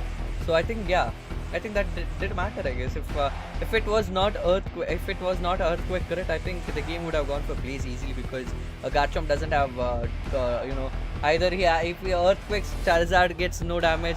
If he goes for Dragon Claw, Sylveon easily go for a Hyper Voice, KOs the Garchomp. I think crit did matter. That's what chat is trying to say, and even Sylveon took 2 crits. It took Aqua Jet crit also. It also took Earthquake crit also. I think favor was not on the Sylveon side for the Blaze. Crit is so annoying, na? Crit, that one word, crit. I mean, honestly, I think in game 1 as well, Blaze missed 2 heat waves. Lux does not seem to be on his side, but that does not matter to him because he still won the first game and it was a very close second game if you ask me. Blaze is still in the driver's seat right now. He's playing very good games right now. We cannot count him out basically. Not that Dave is not playing well. Dave is also playing really well, but Blaze playing, even though the luck is not going on Blaze's side, he's still doing such an amazing job and you should give it to him. It's a really amazing play and from what Blaze has been doing. And also if you consider the previous round, even though Sylveon was locked into recharge, I think the next turn, Sylveon surviving would have mattered because Sylveon was free from the recharge, so he could easily attack. And Garchomp had to target one. He can't target both because he had no Rock Slide or anything. And now, oh my god, it's a Whimsicott and the Garchomp lead and Aerodactyl. Both of them have got their old mons here because we had not seen Whimsicott in the previous round. We had not seen Aerodactyl in the previous round. Both of them going for a tailwind advantage because they definitely need a tailwind advantage. I don't think Sylveon is going to be fast even with tailwind. Sylveon is very slow. I don't think tailwind is going to matter so much for Sylveon. So I think one point to note is that Blaze's Aerodactyl has Ice Fang. It has Ice Fang and it can one-hit KO Garchomp. It does not need to, but it can. It can one-hit KO Garchomp with Sylveon as well. I guess Blaze has really strong push. Garchomp has a pressure here. Because he can't one-hit KO in the Earthquake and it will do a damage on the Whimsicott as well. And Dragon Claw won't work on Fairy types. And Dual Wing Beat. And there was no attack from there's no tailwind from the Whimsicott as well. There was no priority. Oh my god, what are they even planning to do? Whimsicott goes for not. Garchomp going for a stomping tantrum on the Sylveon. Will it do a crit? No, it was not a crit. And now Sylveon goes for a hyper voice, which will KO Garchomp. And oh my god, he's going for a hyper beam. What? Wait, why would you? That was really unnecessary, but Why I think would he you, was like- predicting a switch from a different mon. Maybe he was predicting Gambit to switch in. But yeah, right now I don't think it matters at all. Does Because Hyper They- Beam has a 90% accuracy, which can even miss out. So that's pretty risky. Yeah, but this is turn 1. You can take risks on turn 1. Blaze took that risk and he has removed 2 of the opponent's Pokemon. Now there is the only way Blaze can hit Aerodactyl for super effective damage is with water type. But by the way, it's a choice scarf, so he can't do a mega. And letting you know, if he has to do a pretty good damage on the Aerodactyl, he should not mega his Charizard. Yes. And Sylveon is already the recharge lock. So either he has to switch out to Garchomp or he has to switch out to any other mons. Or he can go a protect on Aerodactyl because it will let the turn of Sylveon getting a recharge. Oh my god, going for a tailwind there. Wait, how fast is what choice scarf max creature is still slower than Aerodactyl? Pretty interesting. See, I think Jolly Pascalesian reaches a stat of 143, which including choice scarf becomes 215 if I'm not wrong, and Aerodactyl max speed is 222. Oh. Mega Aerodactyl is faster than Choice Scarf Basculese. I missed what move Basculesian locked into. Did it lock into Wave Crash? Wave Crash. Yeah, it did lock into Wave Crash. So Last Respect is not coming up, and Charizard can go for a Heat Wave immediately, which will be a threat for King Gambit right there. But I think he's gonna go for a Sucker Punch, which will give an advantage because the Tailwind is already up and he don't have to worry. But Sylveon is in a threat. Sylveon going for a Detect as much as I think it would. No, Wave Crash. Wave Crash, no Sucker Punch. No Sucker Punch. He forgot that he is a choice log. And that will be really bad spot here because oh no, what is a Tailwind is King Gambit? Tailwind is up. Wait. Yeah, but it's a faster King Gambit or it's a Sash King Gambit. I mean, it's just a keyboard question. So generally, Hyper Beam going again. How fast is Sylveon in the Tailwind? Oh my god, it's not gonna do much though. Just playing 53 for is a style good point. chunk. It's too much. It is too much. Generally, Mega Charizards reach a speed stat of 125. All these big 6 teams reach a speed stat of 125, and King Gambit without speed reducing nature reaches 70. So under Tailwind it becomes 140, and they are faster than Charizard. I mean, this time we know that Garchomp has a Rock type. Yeah, we know this Garchomp has a Rock Slide. Yeah, and there is a Tailwind up, so obviously he will stall with a. No, he didn't stall with the Protect. He wished the Rock Slide miss, but it didn't happen. He wished there was a Rock Slide miss, which didn't happen. Again, crit didn't matter because of the effective. And with that, Blaze gets the luck. Blaze won the whole game with the start, the first turn itself, going for a. I really wonder why didn't Dave go for a Tailwind, which would have given him a pretty good advantage right there. Yeah, honestly, it would have given him a really good advantage, and he kind of missed the opportunity to use his Whimsicott went for nothing basically. I don't think that helps at all for that helped Dave at all. Yeah, I honestly think Blaze played out of his mind. He was playing with as I mentioned before, the luck was not in Blaze's favor at all, both in round 1 and round 2. In round 2, he had the double crit on Sylveon, and in round 1, he had the Heat Wave miss twice on 2 different mons. So that is pretty massive. But despite that, he did not. He still won despite he made very good reads. He won despite being so unlucky in the first 2 rounds, and it paid off with that kind of pointless, unnecessary crit with the Garchomp Rock Slide on Charizard. But yeah, that was a really good game, really amazing play from Blaze.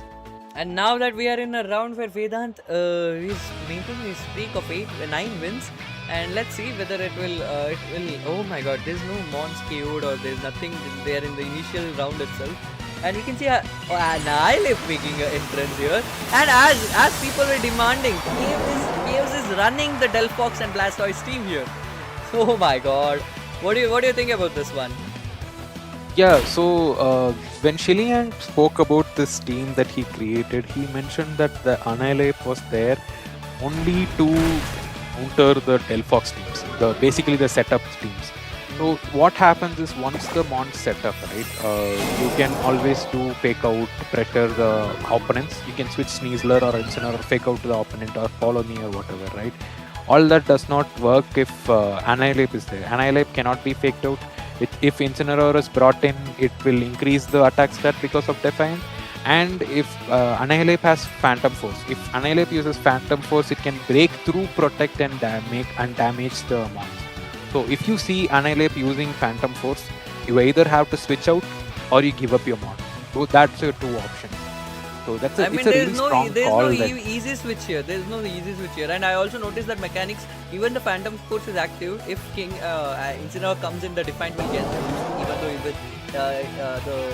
the Annihilate is not in the realm. That's kind of interesting, to be honest. And now that Blastoise is gonna be fastest here, even the Rock Tomb was done.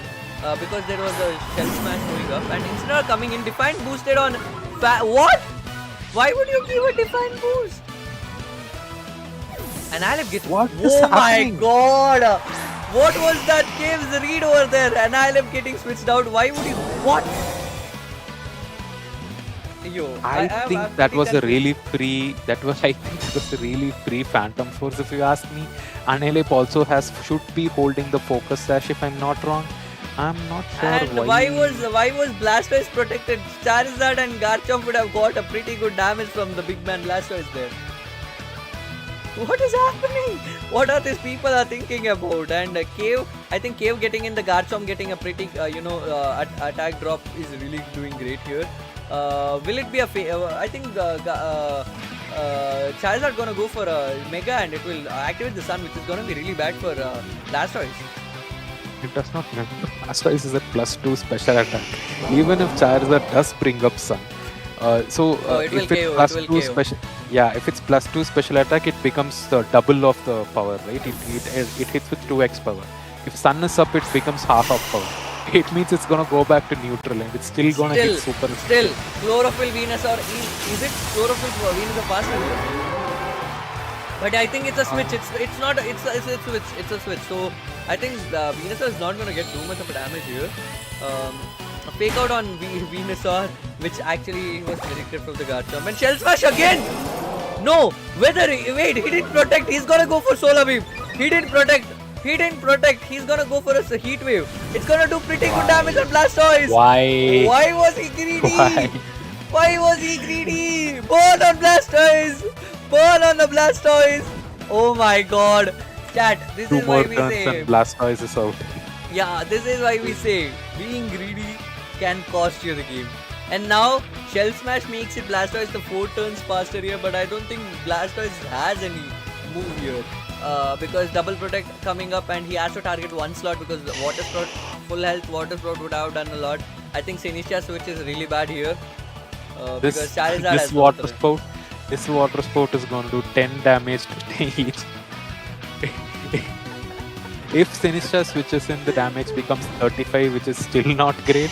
I mean, obviously there is the +4 special attack, but I still don't think the burn is very unfortunate as well. I think it's Chaiwala. Chaiwala and Sinistcha is coming in, which is gonna what? How much will it heal, even though? Yeah. It's a Water Sprout, bro. Are you serious? Will Water Sprout do any damage? It's gonna take it to 41%. I think he would have gone for a Dark Pulse or Hypo, Dark Pulse, or if we had any other move. I think Blastoise is getting KO'd here. Yes, the very unfortunate. That is very unfortunate. I am assuming that Vedant, Kevs must have brought the Delphox for game 1 and Annihilate did he read for Blastoise and not getting the target? Because and also Vedant is ignoring Blastoise over there. He is literally ignoring Blastoise over there because the burn damage does the chip damage no matter what. And now we know that there are 2 fake out mons which is remaining, which is gonna be Sneasler and our king of VGC, the goats. Yeah, And now I don't think the water pulse gonna do anything because the sun is also active there. Although honestly, I think at 35 damage it did some 60%. At 29, I think it should still be able to KO Charizard if Incineroar just fakes out Venusaur. Blastoise can take out Charizard, and outside of that, I don't think Blastoise really needs Water Spout for any of the other mons. With that being said, even I don't think Blastoise is gonna last long because it is burnt and slowly it's gonna the burn is chipping away. And once Blastoise goes out, Vedant has Annihilate in the back, which cannot be touched by Sneasler. You know what would be a great call?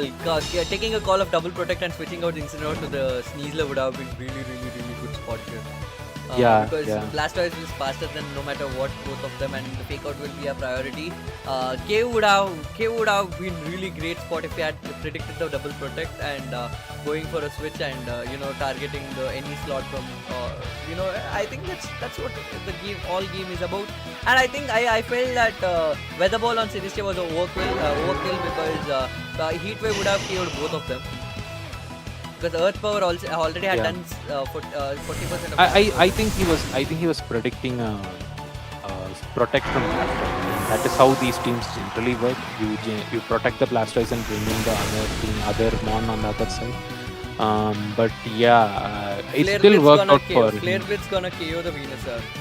Easily. Easily it's gonna KO. But Vedant is still in a very strong. Recoil damage is gonna be too much. I don't know. But Phantom Force gonna be really annoying for Blastoise. Yeah. Vedant might have lost 2 mons, but he's still in the advantage. He's still in the driver's seat, if you ask me. We'll still have to see how it works out, even if he does double protect this turn. I think even though he does a protect, I think Phantom Force will KO Blastoise no matter what. He's ignoring Blastoise too much.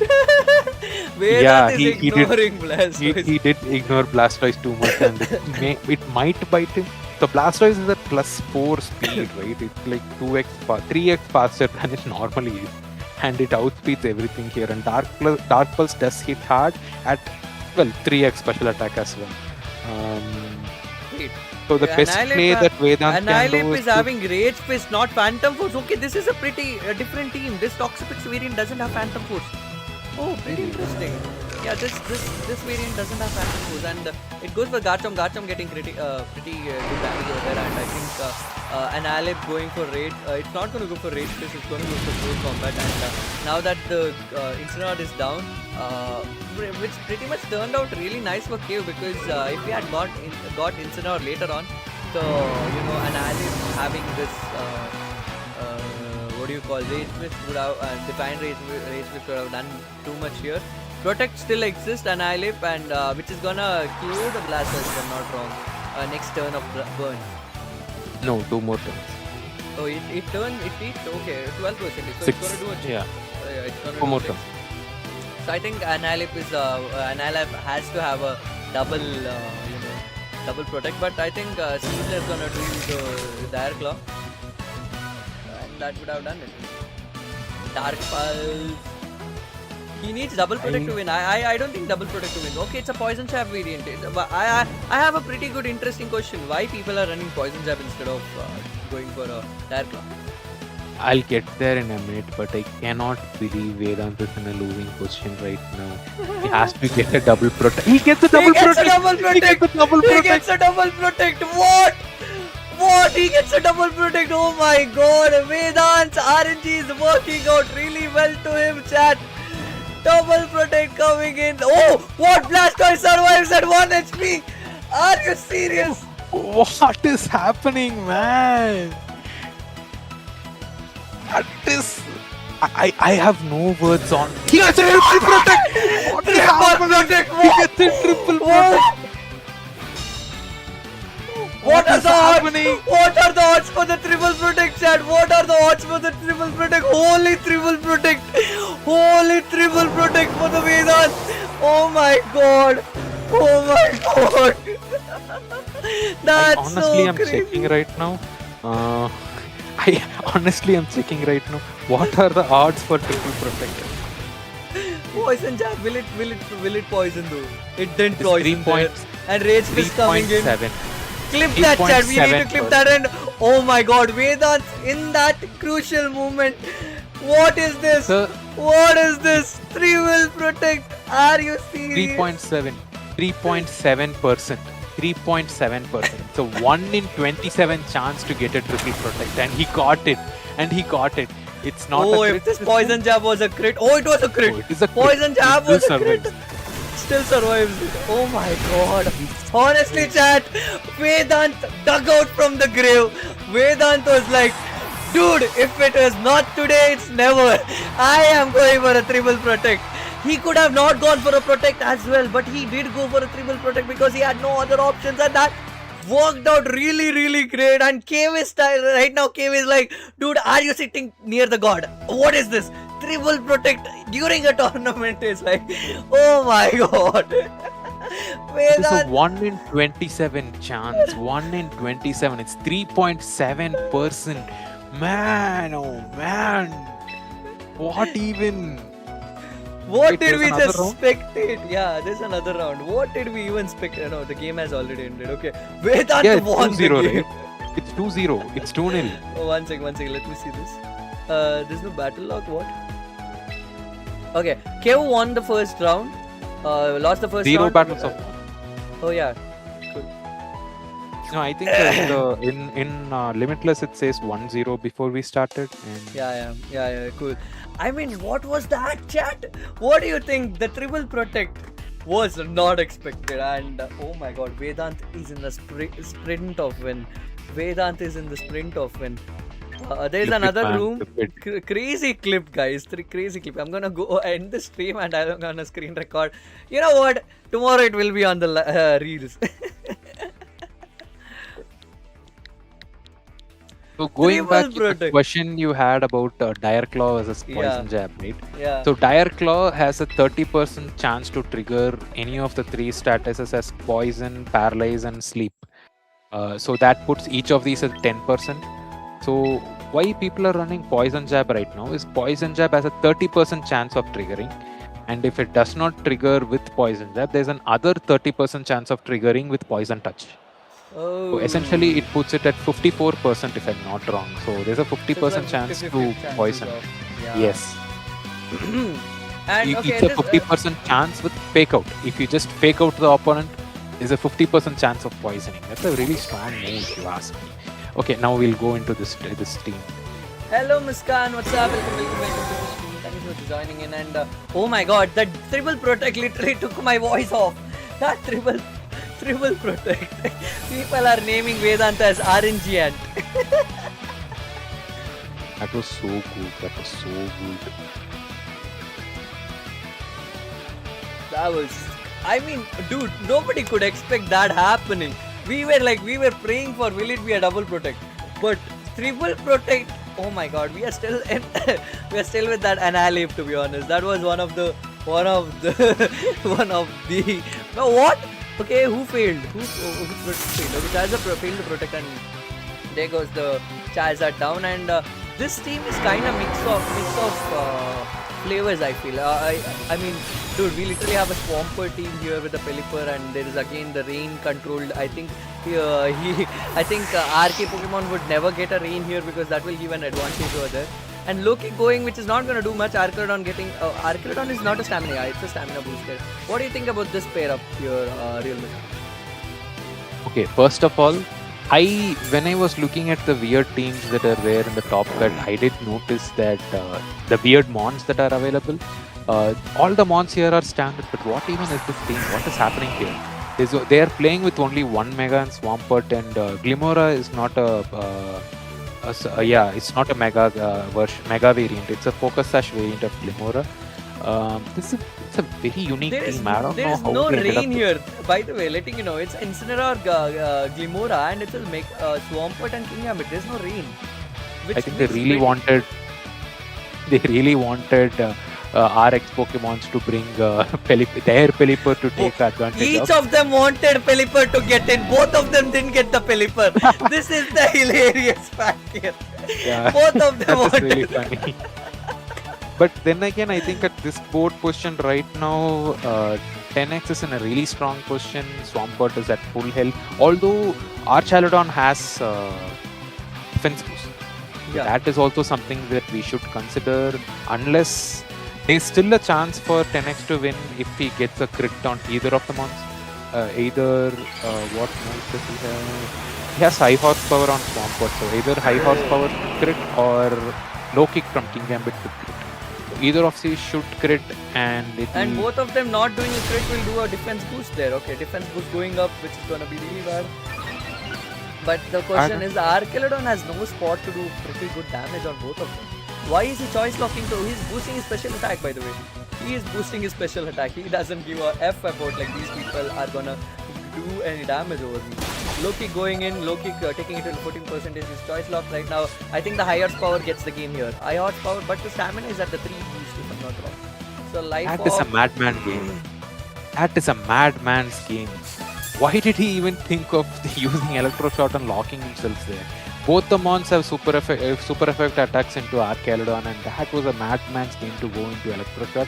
He should have tried to take down one of the mons so that he can survive better and protect as much to heal from leftovers, but we'll have to see. King Gambit reading the Electroshot coming into it, King Gambit and then protecting itself. there goes Ios gets the Yeah. game there. Ios power gets the game.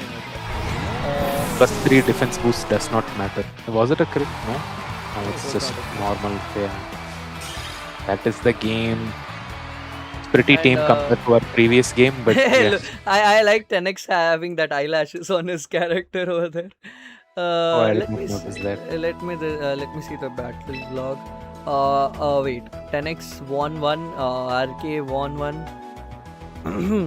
Yeah, the Limitless says they were 1-1 and now they are 1-2. Okay, who Tenex won the game, right? If I'm not wrong. No, oh, yeah, all, 10x. all the matches are done. Oh my god. Chat, whoever has been watching this stream, thank you so much for watching. It's a tournament, Valley of Flowers, because it's there's a lot of tournaments going up from this name, because you're So, gonna collect the grand points and there will be a final grand tourney from this. And Floaroma Cup is the first tournament they are hosting, and these are the prize pool. The first place will get a mega booster the box Mega Dreams, and that's where I pulled. The card I pulled from this decks. I have a pretty. I have to show this to the chat. The cards what I pulled from the Mega Dreams. I think that's one of my crazy collections that initially I got. This is where I started. Mega Dreams was the card I started collecting as a Pokemon fan, and Mega Dreams did give me a lot of great cards. These are the slabs what I pulled, and letting you know, there are some pretty good cards I pulled here, and my one of my favorite was the one card which I pulled was Enz Reshiram. I mean Enz Zekrom. Sorry, my bad. Not Reshiram. Can I see this one? Chat, and also Real Myth, if I'm not wrong. Can you see this one? yes, yes, we It's can. a, it's It's it's slightly blurry. yeah, it's Enzecrom. I think you're seeing the reflection of it. So, but Yeah. yeah, this is Enzecrom. But I pulled one of the rarest card I could have ever pulled, and this is the card. Giovanni's Mewtwo. I mean, dude, can you imagine the odds of me pulling this card in my first ever Pokemon booster box? First ever Pokemon booster box. This is like one out of thousands. One out of thousands you can pull this. One out of thousands. One Have out you of played the thousands. Have you played the trading card game? No, I haven't. Maybe Pocket. I'm in the learning still. I mean, I've been I'm just learning off. But I did also. This is my first, the first SR I pulled, which is Havalucha's. I think this card is called something else. It's it's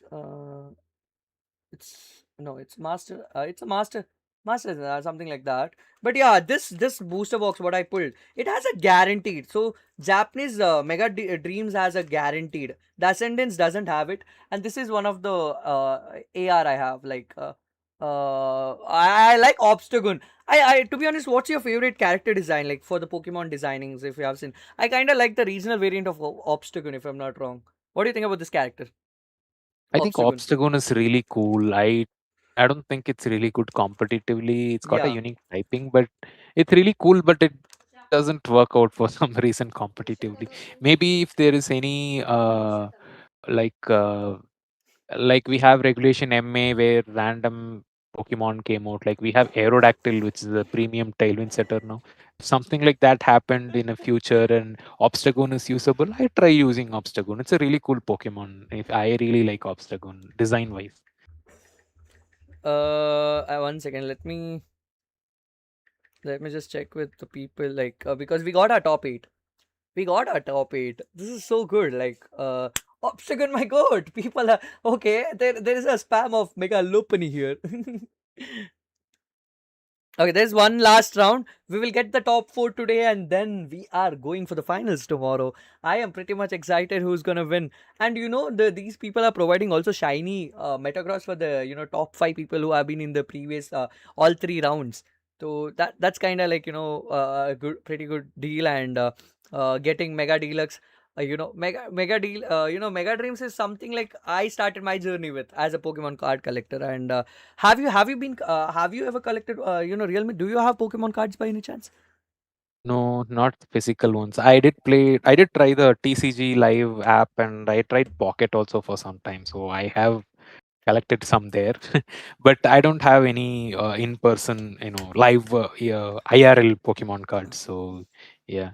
Oh, also I wanted to call out that few people here among the top cut. We have three trainers I want to call out. Mm-hmm. They have made teams with the most off meta Pokemon possible. So I just want to call them out here. So the first trainer we have is Samrat Singh. So Samrat, all these three trainers got out in the top 32, which is very unfortunate, but they have really crazy teams. So Samrat Singh is playing with, he has two mons. All the three trainers have two unique mons in their team, totally off meta mons. So Samrat Singh is playing with Conkeldurr, Life Orb Conkeldurr, and Muscle Band Golurk. He's playing with a Life Orb Dude, did he make it to Conkeldurr top eight? Muscle. He made it He to top eight. no. He got out in top 32.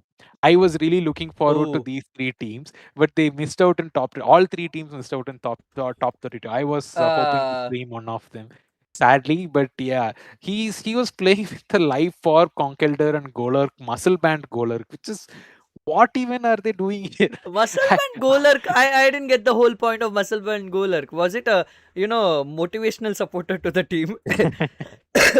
I don't know. And So also, and guys, then there's the round started, and also terrestrialization is coming in Pokemon Champion. Is it true? I mean, it's gonna take 4 new seasons, like 2 new seasons, which is coming up, like which is Regulation MC, and after MC, there can be a chances of getting a new, new mechanics, if I'm not wrong, because all the megas will be introduced. And I think after the worlds, the new the new regulation is coming, right?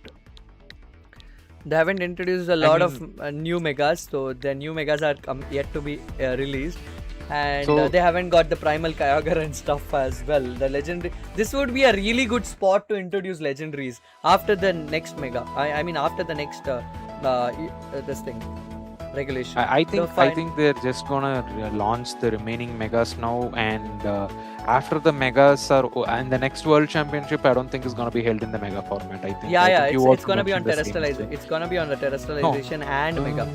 It's gonna be double Okay. gimmicks. We'll That's have what to the see how. rumor says. That's what the rumor says. Because We'll it have was to see shown how in that it goes. was shown in the trailer as well, if I'm not wrong. Yeah. Okay, yeah. Going back, the next player I want to highlight is Arman Singh Gill. So Arman Singh Gill was playing with Medicham, which is unique in by itself. He was playing with a Life Orb Medicham. He was not playing with the Medichamite Mega Medicham. He was playing with a Life Orb Medicham. And he had another unique mon in his team, which is incredibly difficult to pilot. I'm not saying that this mon is not used. It is used, but it's incredibly difficult to pilot. He made top 32 with a Ditto. Oh used a my god. Ditto, and Dude, he Ditto played is around with, like, he messed with his opponents and got to top 32. I mean, Ditto is like pretty complicated. If you play it nice, you just ace it because you can copy even the opponent's mega as well. With the choice scarf, you are like pretty faster than the opponent's choice scarf. Opponent's Pokemon, no matter Wait, what, wait, wait, wait, because wait, you wait, copy wait, this. wait, wait. Yeah. Small correction. He was not Yeah. playing with Choice Scarf. I don't think I mentioned by him. He was Ah. playing with a Quick Claw Ditto. He was playing with a Quick Claw Ditto and he reached top 32. Are you joking me? Quick I am Claw not. Ditto, are you serious about this? Quick Claw? What? I have seen the set running with the Ditto with Choice Scarf, and that's the only best play you have there. Like, you just be faster than opponents, this thing, and I don't know what Quick Claw is gonna do, because obviously Ditto is gonna copy everyone's stats, but the HP is not gonna be the same for both of them. So, I honestly, how did he make it to top 32? I wonder. It was a crazy team. It was a crazy run. I am telling you, it definitely would have been a crazy run to get to the top 32 with a Ditto and a Medicham in the team. And the third person is Suraj Gupta. And Suraj Gupta is the most is the least off meta of among the three teams who are using weird mons. And Suraj Gupta was using Venilux and Malamar. He was using a Choice Scarf Venilux, and he had paired it with Mega Raichu Y. So he was going for that Bolt Beam coverage, and he was also playing with the Mega Malamar. Okay. He reached Mega top Malamar 32 is with like a Mega Malamar. It's crazy. Mega Malamar, I honestly like Mega Malamar superpower because it boosts attack and defense. Close combat used to only boost the defense. Staraptor needed always attack boosted somehow, or else attack would have stayed the same. But I honestly, of the previous call you took of the life of Medicham, I think Medicham has a huge power, if I'm not wrong. Yes, it has huge power, but even with huge power, his base stat total is some 430 or something. Medicham is not really that strong. Even with huge power, I think if we double the attack stat, right? If I'm not wrong, Medicham's attack stat is 80.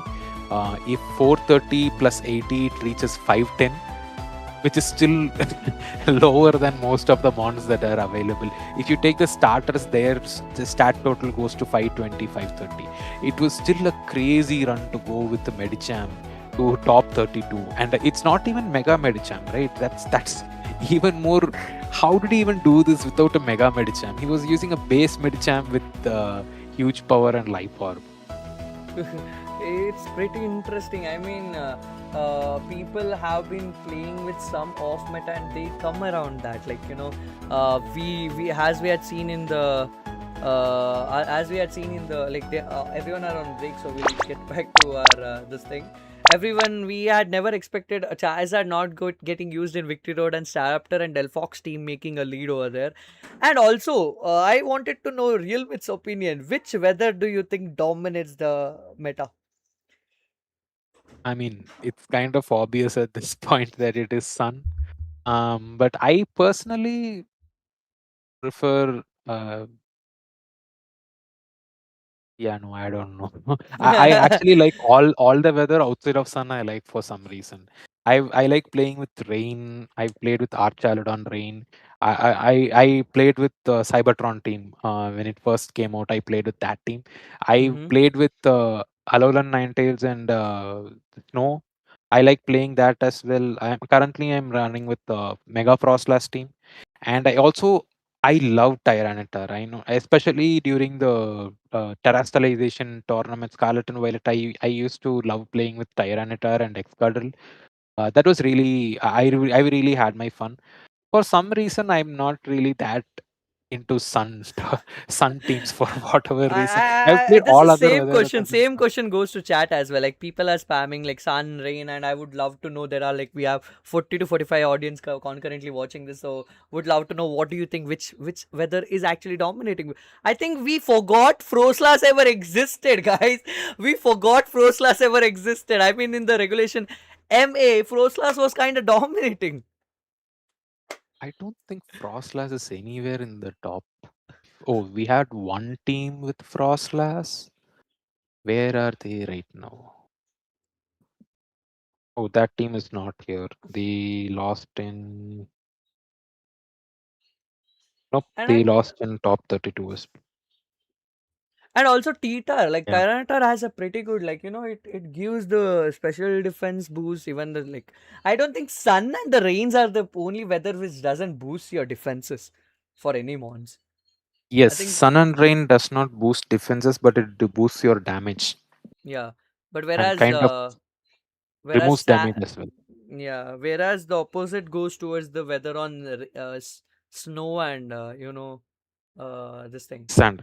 Yeah, sand and snow warnings. Yep.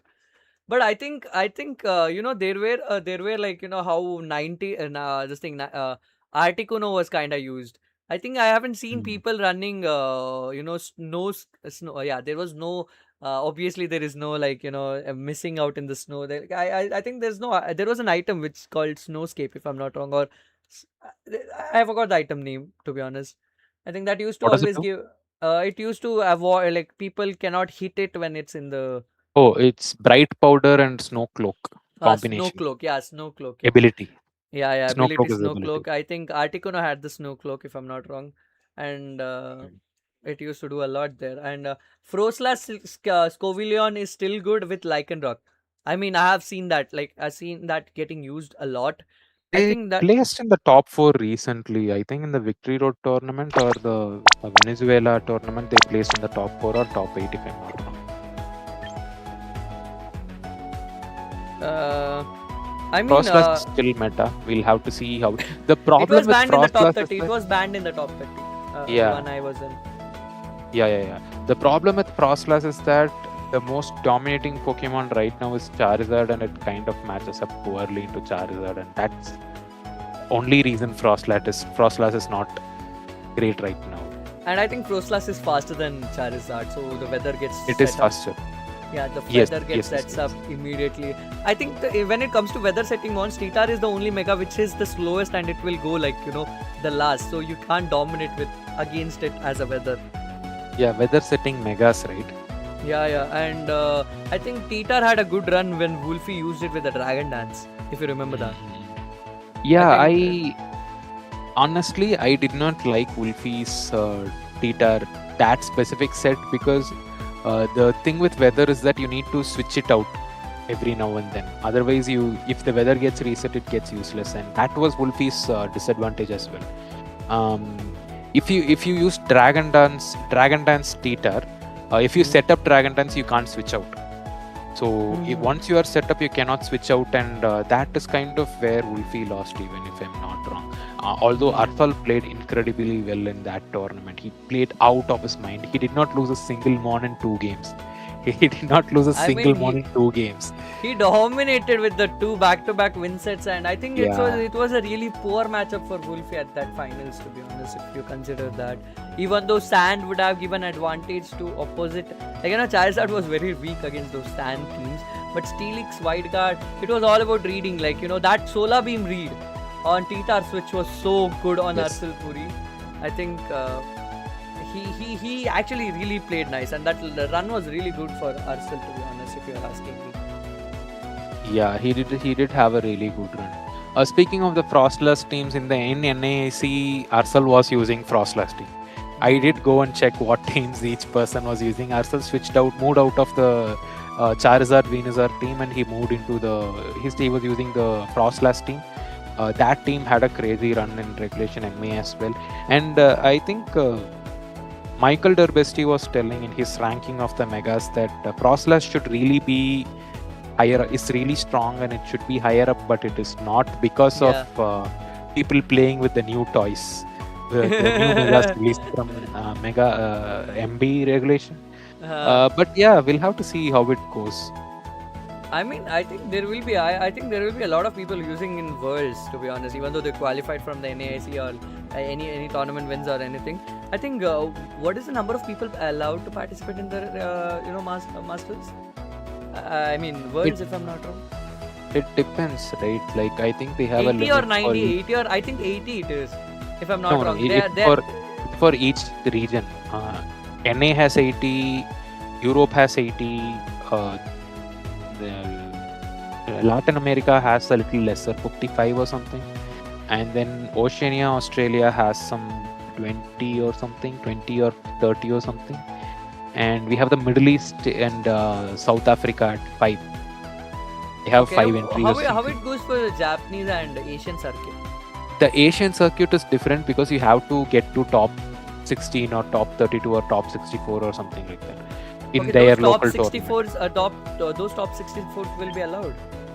Yes, those top 64 will qualify to participate. I'm not sure on the counts though, but something like that. And the top 4 of each of the Asian circuits will get travel awards as well. So what do you think about what if it comes to India?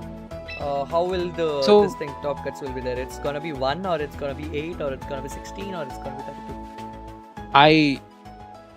I will give you what is happening with Pokemon Go right now before we get into the match.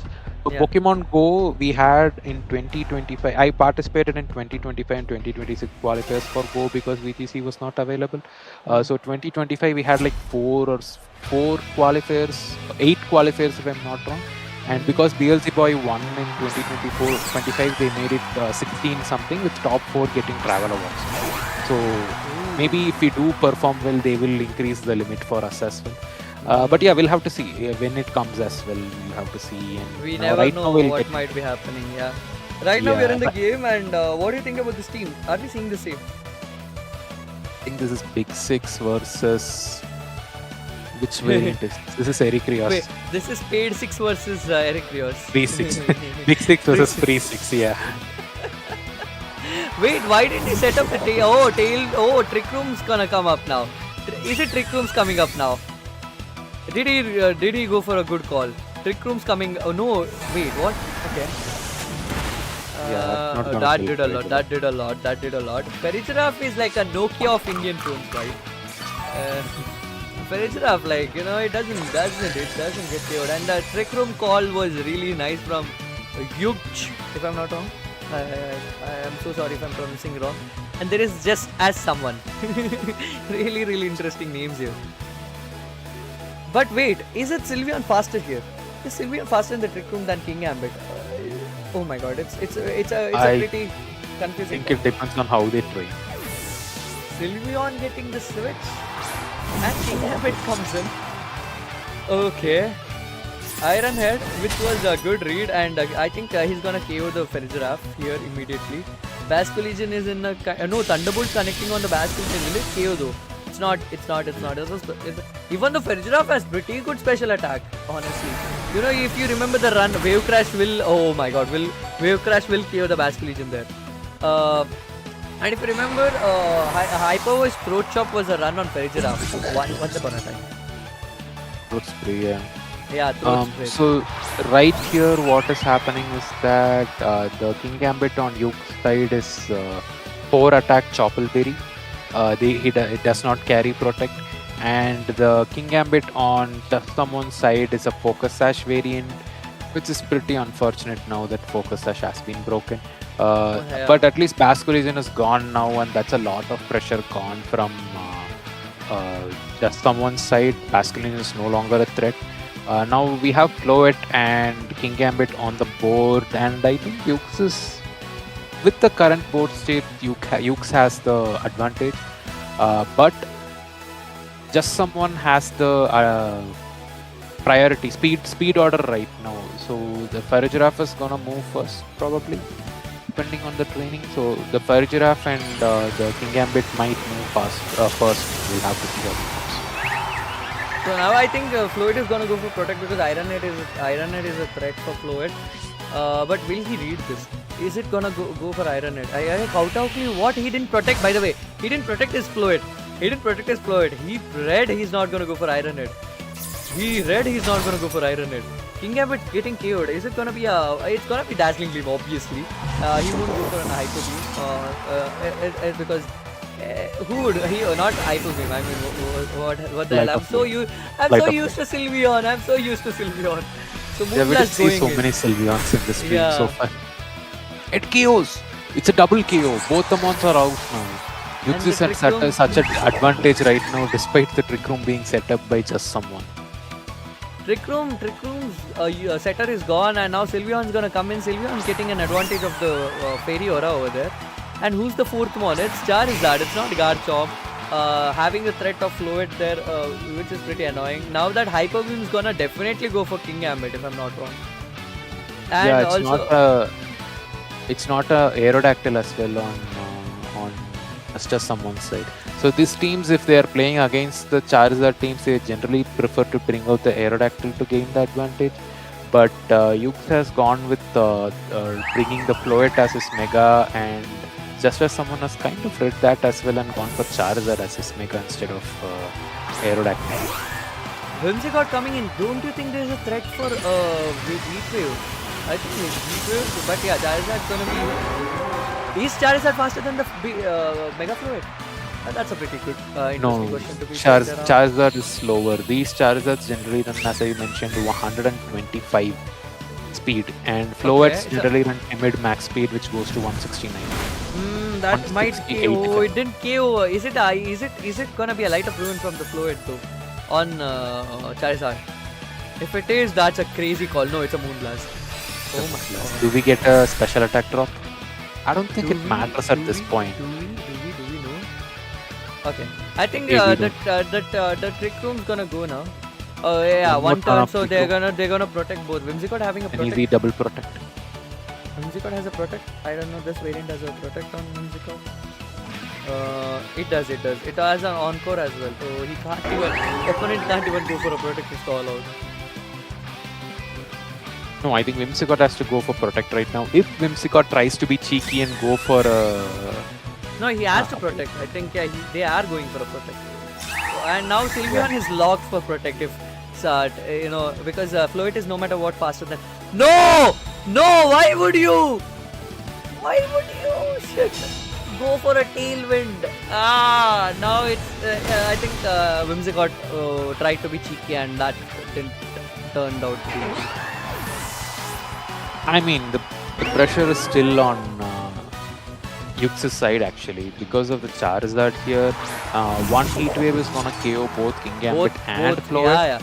So he should have gone for a tailwind. He should have gone for not tailwind. At least he should have gone for a protect. And now he could have gone for a encore on Sylveon if he wanted to. Yes. Because Floet would have been faster here, and that would have got the game.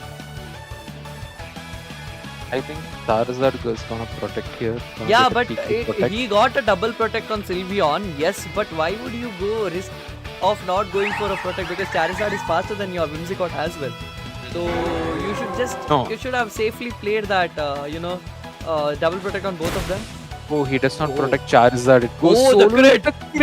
Is Charizard gonna go down? Is Charizard gonna go down? He should have protected the Charizard. Charizard is down. Can Sylveon single-handedly take down both Floet and King Gambit? It does have Fairy Aura active.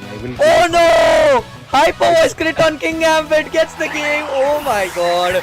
It was like on the Yugch side and. King Gambit got the crit on Charizard. Sylveon is like, I can also crit you, and they both crit each other. And at the end, JustSomeone. That too with a Fairy Aura. That too with a Fairy Aura.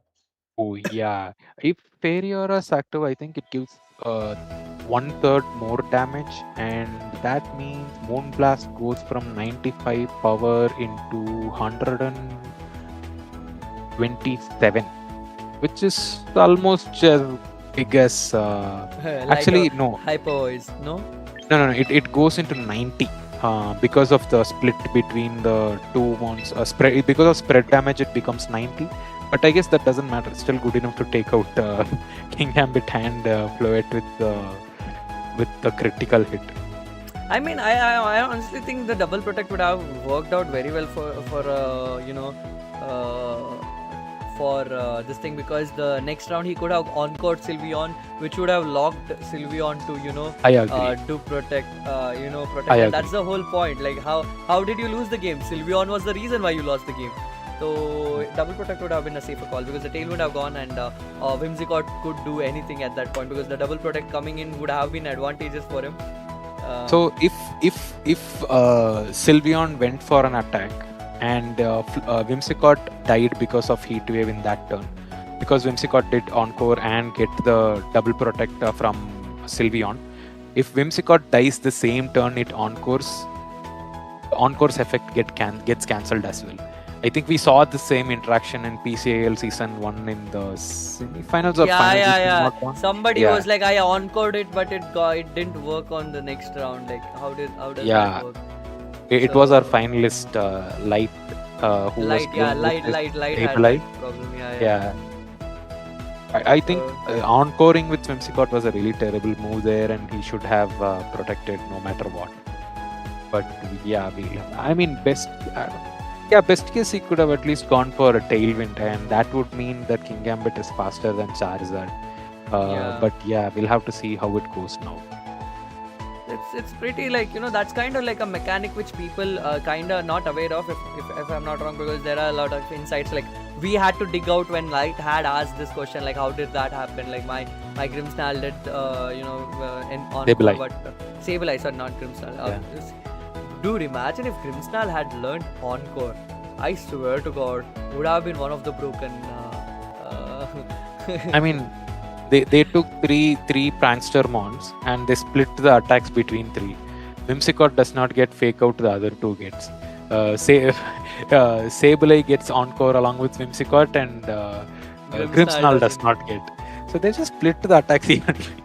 They took Parting three shot is prankster given to mons Grimmsnarl and both of them don't get. Yeah, parting shot is special to Grimmsnarl. Grimmsnarl won't share it with anyone.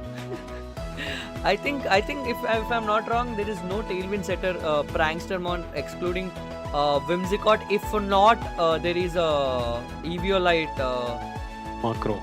On Murkrow, yeah. Murkrow was used a lot because Whimsicott has a chance of getting taunt, but Murkrow was not able to get the taunt, so it was used highly, and it also had like physical attacking moves which are flying types, like and it was very bulky with the Eviolite. I think they were just using foul play. Yeah, foul they were play just running foul play. I remember like there were people were using some flying type move on Murkrow, to be honest. Because I don't think there was a screen setter on Murkrow. Yeah, Murkrow just taunts, and I think Murkrow also has Encore. I'm not sure, that we need to see. But Tornadus is a different level beast with prankster mons. Tornadus was the highest used prankster Pokemon during when it was available. And if you remember, Thundurus was the old Tornadus. Then the whole reason why the Thunder Wave or all these status moves getting nerfed was the whole reason why Thundurus was dominating. Did you know that like status moves was nerfed because of Thundurus? Yep. So earlier it was that Thundurus was dominating so badly. Every single team had Thundurus. How we have Charizard right now, we had Thundurus back then. I think more than Charizard. How we have Incineroar right now, we had Thundurus back then, and Thundurus used to terrorize teams just by paralyzing them and making the opponents useless. Also at that point, if you paralyze your opponent, you quarter the speed. You don't half the speed. Your speed becomes a quarter, and that was so terrible that they made some changes to Thunder Wave, how it worked, and how paralysis works in general. So they made the changes, moved it from 25% to 50%, and that's the speed change. And they nerfed Thunder Wave from, what did they do? I don't get it. You can't. There's some personal claim going on, but anyway, we gonna keep our discussions going in. I'll tell them to ping us. Oh, okay. And similarly, how Thundurus nerfed Thunder Wave, we also have another thing that happened where Aaron Cybertron Zeng faced a Rotom Wash, and he missed he used a Rotom Wash and he missed 3 consecutive Thunder Waves, and the Pokemon company felt so bad for him. They changed Thunder Waves accuracy from 75% to 90%. That was a semi-finals match, and honestly, Aaron took it really sportively. He was laughing through the whole thing, but he misses 3 Thunder Waves in a row. That's 75% accurate. People are hitting also sleep and 2 Will-O-Wisp. 2 Will-O-Wisp miss. Yeah. that was so terrible that Aaron had changed the Thunder Wave's accuracy. I'm not sure if it's Thunder Wave or Willows, but they are basically the same thing, and Rotom gets both, so they did change because of that. Yeah, it was a crit on King Gambit in the previous match, right? If I'm not wrong. Yes, King Gambit got a crit on Charizard. See, it was a Sylveon Will-O-Wisp got a miss. crit on. It was a Will-O-Wisp miss, not Thunder It Wave. was a Willows miss. Yeah, they both have this. They both are counterparts, right? One paralyzes, one burns, and they have the Nah. same. Cybertron missed Will-O-Wisp, not Thunder Wave, Yeah, is yeah, what chat is yeah. trying to say. Yeah. That's right. That's right. I'm probably wrong, but they are counterparts. They have the same accuracy. They do counterpart status, burn and paralyze and all that. So I think when the accuracy was changed, also it was changed at the same time as well. And From that nerf on Thunderous giving role to his brother Tornadus. yeah, Tailwind became. I think more than that. I think what happened was I think in Gen 8 or I think Gen 8 is when they made speeds dynamic. So before that, if Tailwind was set up, the Tailwind takes effect in the next turn. So right now we can Tailwind with our Mon 1 and the Mon 2 can attack, right? That was not how it was before Gen 8. Before Gen 8, it was you set up Tailwind, and the next turn the speed orders get changed. So, Yeah. so So right now we that was have kind of dynamic like, speed order. and Yeah. also also it is very interesting that how years pass by, how much the growth of changes in the gameplay has become, how much new things, new mechanics. If you remember, like the ability of Volcarona, what do you call that, burn, like it causes burn of 30% of chances. uh Flame body. Flame body, that when it was introduced, people were arguing, like, oh dude, this is like a broken, because physical attackers are getting stabbed like no matter what. And now when Mega Scovillion is introduced, nobody's talking about it. Like, what the fuck? Yeah, that's also really good, right? The ability to burn. If only Scovillain had better defenses, that would make it even more amazing. But yeah, Scovillain is stuck with the paltry defenses, and we have to and it's still it's still it's still doing a good job. It is still one of the top teams to consider from Regame. Regame not so much. It only has one appearance so far, but yeah. I mean, Vedant, that's what, like, flame body is like, was okay, at least 30%, chances of It's the same doing as them. poison touch, right? It's same as Yeah. poison touch, poison point, flame body. Poison touch is when you use physical attacks. Poison point is when someone uses physical attack on you. I I think always poison point and flame body are poison point, flame body, and static are counterparts. But I Different. always wanted something that could nerf special attack as well, like how burn nerfs physical attacks. I know. We need to have a special attacking intimidate somewhere. Okay, Yeah. I think the match is going on right now. We have Against 3-6. Vedant. 3-6 versus Toxapex Sun. Yeah. Uh, Pretty interesting, like, because there's nothing what in this board position. I think Hyperworld will not do damage both of them. Uh, Volcarona was quite bulky and had setup as well, so switching into physical attacker and getting the burn was free setup. Mega Scovillain is not same, it's worse. You just do Rage Powder, man. Mega Scovillain Rage Powder. Mega Scovillain Rage Powder, that's all. it's still working for the people who are using it, so Yeah. And I think the moody nature from the Scovillion in the previous end, like, protect, and if it gives you an advantage. Because I remember Mahir was running a not a modest, or like something which he kept flare bits on his Scovillion, because he told me that my Scovillion, I go for first round protect, and moody nature, if sometimes boost my attack, I just go for it. Flare bits giving a lot. Nobody expect flare bits. Yeah. Also, this is another hot take from me. We are in a very physically demanding meta right now, and burn is going to be really important with the World Championship right now. I tried creating teams with Burn as a really important component. It did not work out, but Burn is a really important component. Mark my words, it's gonna go places. Probably Wolfie is gonna run. We'll see. I am pretty. Who are the players you are pretty much excited to watch? Like what they're gonna use in the world. But yeah, we're gonna talk that later. We will focus on the game. We're talking outside. It's a miss on Garchomp because Garchomp would have got the burn. That would have got the game early. And now that there is no protect on Charizard, okay, Garchomp didn't do any move, to be honest. So, chat, we are in a board position where, like, winners of this will go to the top 4, which will be on the semi-finals, which will be casted tomorrow. And tomorrow it's gonna be pretty interesting because Jira Soda and his friends are casting tomorrow. And I am pretty excited to look forward how they're gonna turn out. I was pretty much excited for Vikram, but Vikram forfeited the game. So, I did wanted to see the Perish Trap coming to the finals or semis if that's what I wish, because I'm a Perish Trap user when it comes to that. So now, I think Vedant is not having a good spot, or is it Blaze or not? Blaze is not having a good spot. Yeah, Blaze is in a strong spot right now where he can rock slide both the mons in Vedant's end.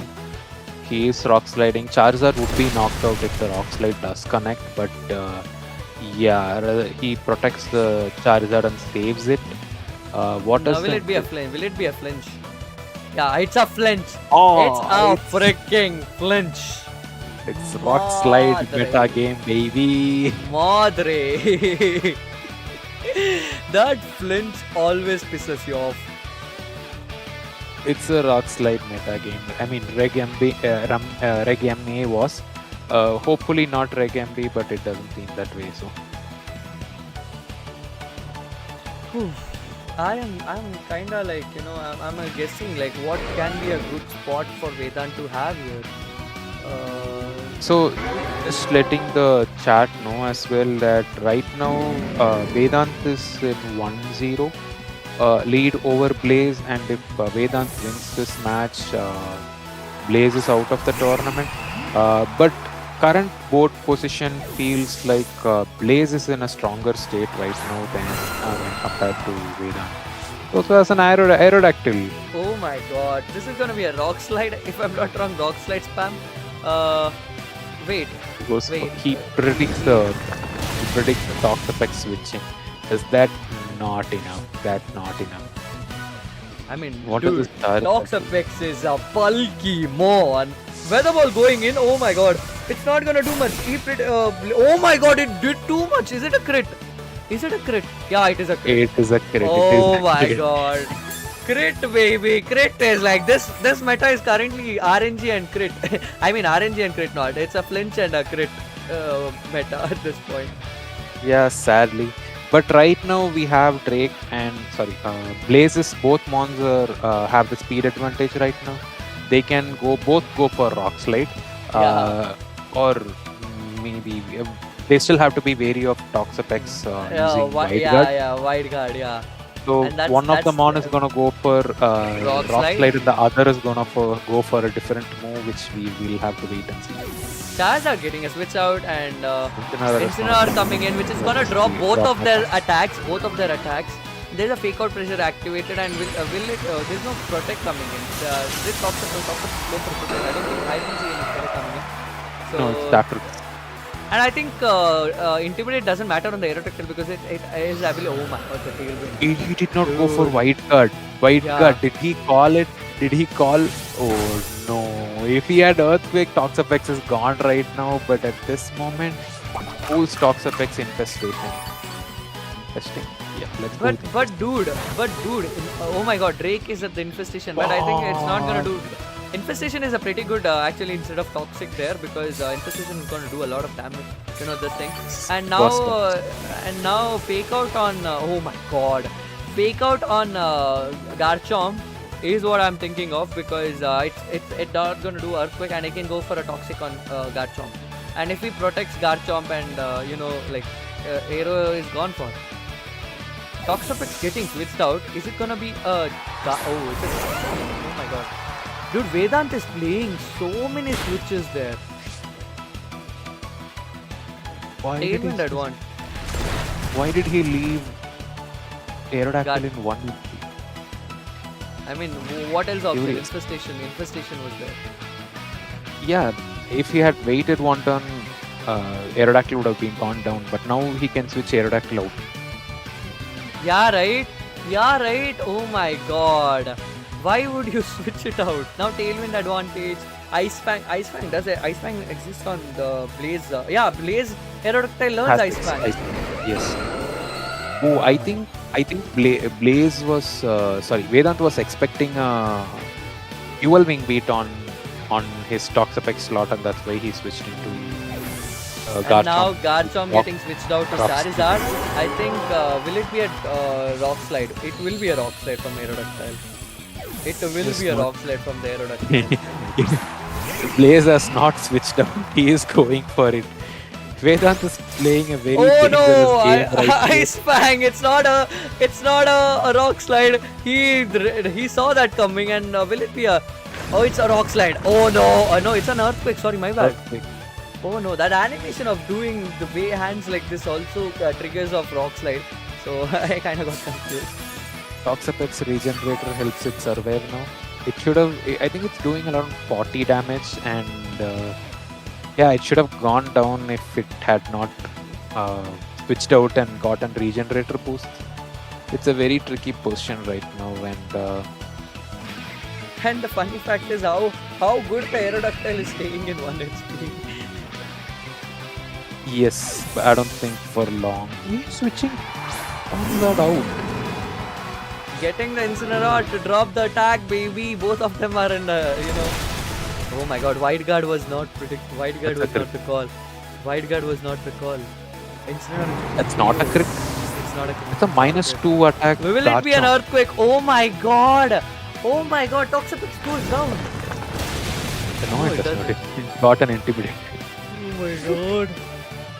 This is like too much toxic. How was Vedant? Why are you going Infestation again on Aerodactyl? To get the Charizard in? But don't you think Charizard is threatened by Rock Slide from Garchomp as well? Yes, I think he has to bring in his other mon. He can bring in Garchomp now. Tailwind is gone. He can bring in Garchomp, and it will be a mirror. But how much health does Vedant's Garchomp have? Also to consider, Blaze Garchomp has -2 attack, so he's not gonna take down Garchomp in one hit. I cannot believe how Vedant is kind of in a strong position right now, despite where he was some time back. And with Blaze having Aerodactyl to threaten Charizard and Incineroar, I honestly don't understand how Vedant is the lead right now. He's playing out of his mind. I am out of my mind, honestly. I don't understand what is happening. I think a better call is going for a Trick Room, to be honest. Which will give an advantage to, Sylveon in the next round. He's switching Toxapex out to get more regeneration. What is Vedant on, man? What is Vedant on? Earthquake He's is the playing spam. out of his mind. Does a lot damage on Ferrigiraf. Critical hit. Hey yo guys, what's up? Welcome to the stream. Those are That's here. Trick That Room does going up. not help. Trick Room going up. And now that we know that,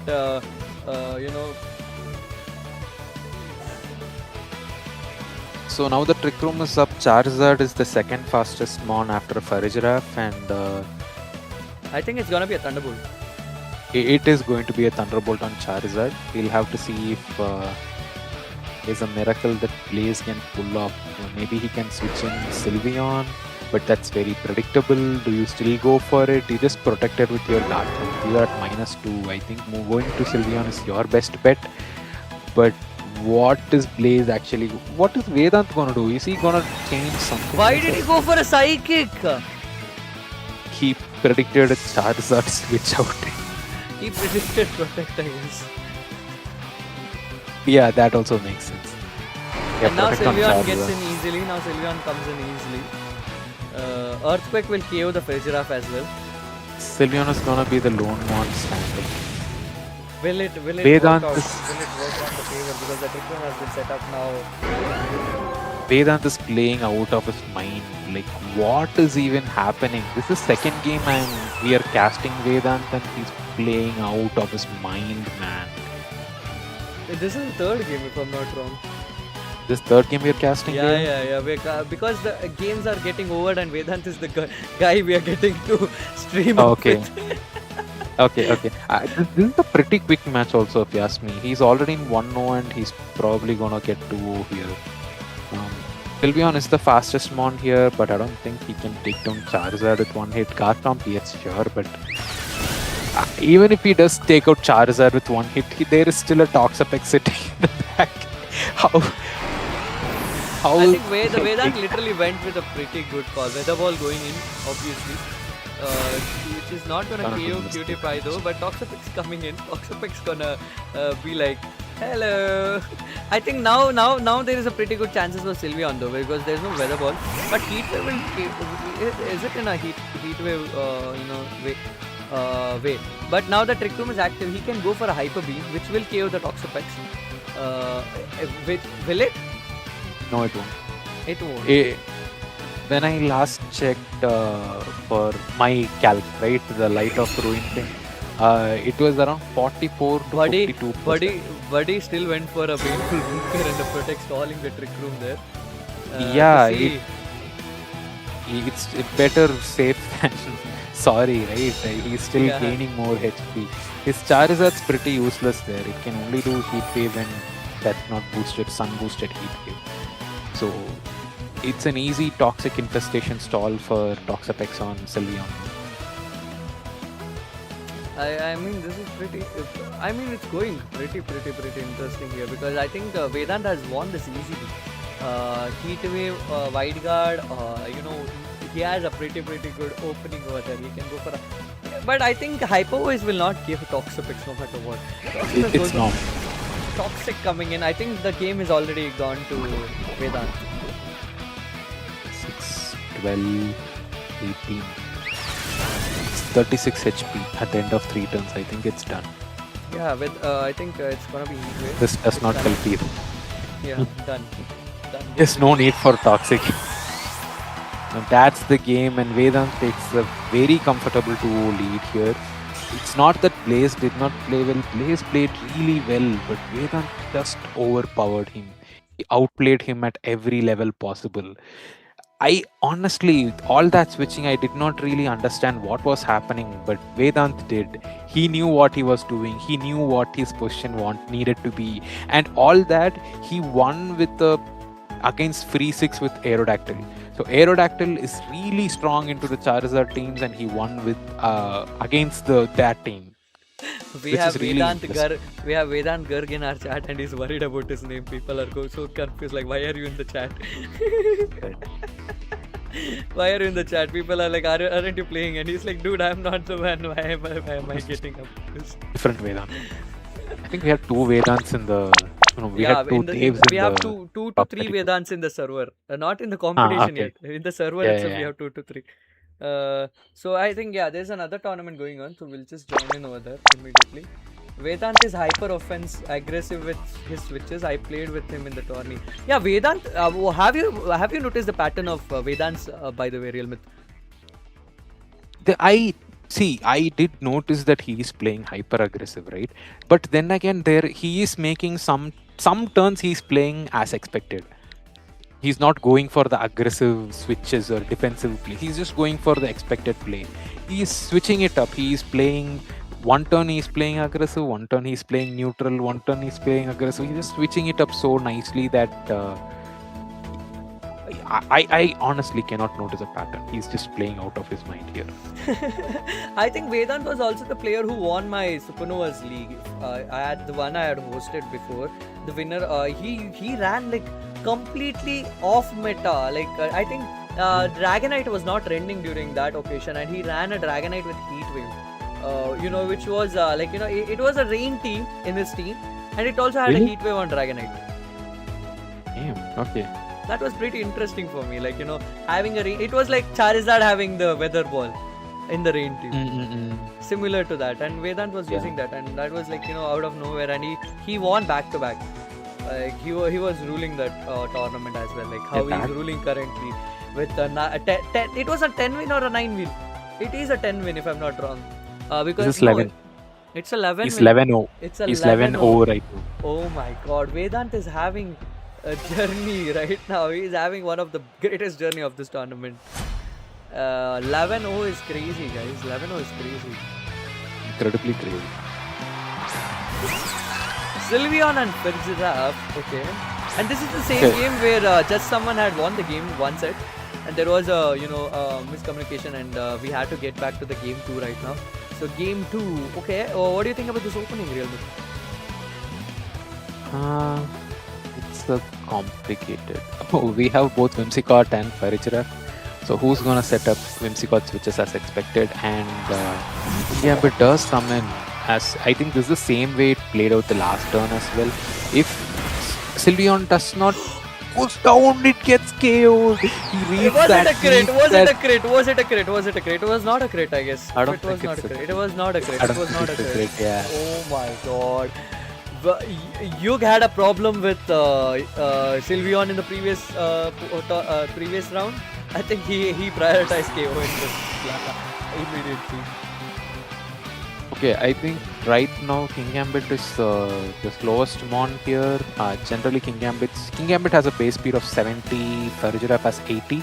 So unless Kingambit is like trained so much, it's not gonna outspeed Fergiraf. It generally runs to 32-2 in 2 can either be speed or special defense. Generally it goes into special defense. So Kingambit is the slowest mon. I still don't think Kingambit with the Kowtow is gonna kill Fergiraf. That thing is super bulky. What Pass Collision is being run? Kingambit getting switched out. Oh my God, this is pretty interesting right now. Heatwave is gonna come from the opposite Charizard. Then I think Pass Collision is gonna do a lot because Pass Collision has an adaptability nature. But Thunderbolt from can be predicted from the Fergiraf here. Thunderbolt coming in, it connects, it does a lot of damage. Will it KO? No, it doesn't KO. There was no crit as well. So Wave Crash. Is it a heat wave? Yep. Will heat wave does the damage to KO the Pass Collision? Oh my God, dude, this didn't turn out really nice. Wait. The Charizard is slower than the Pass Collision. This is a Mystic Water Pass Collision. It's not Choice Card. Yeah. This Charizard is very slow, man. I think max speed Pass Collision hits 130. So this Charizard is slower than 130 if it's under speed Pass Collision in Quick Room. That's a really nice calc to know. I mean, who can expect that? Base Pass Collision has what? 83, 82, 87 speed. What is it? It's a 78 is the base stat. Yeah, 78. Nearly towards the 80, yeah. And that getting slower outsped from the Charizard. So how slow is this Charizard set up to, man? And now that Heatwave is coming in, and the Thunderbolt on the Charizard, oh my God. This Fergiraf is doing a lot of threats here. Who's Heatwave getting connected? Oh no.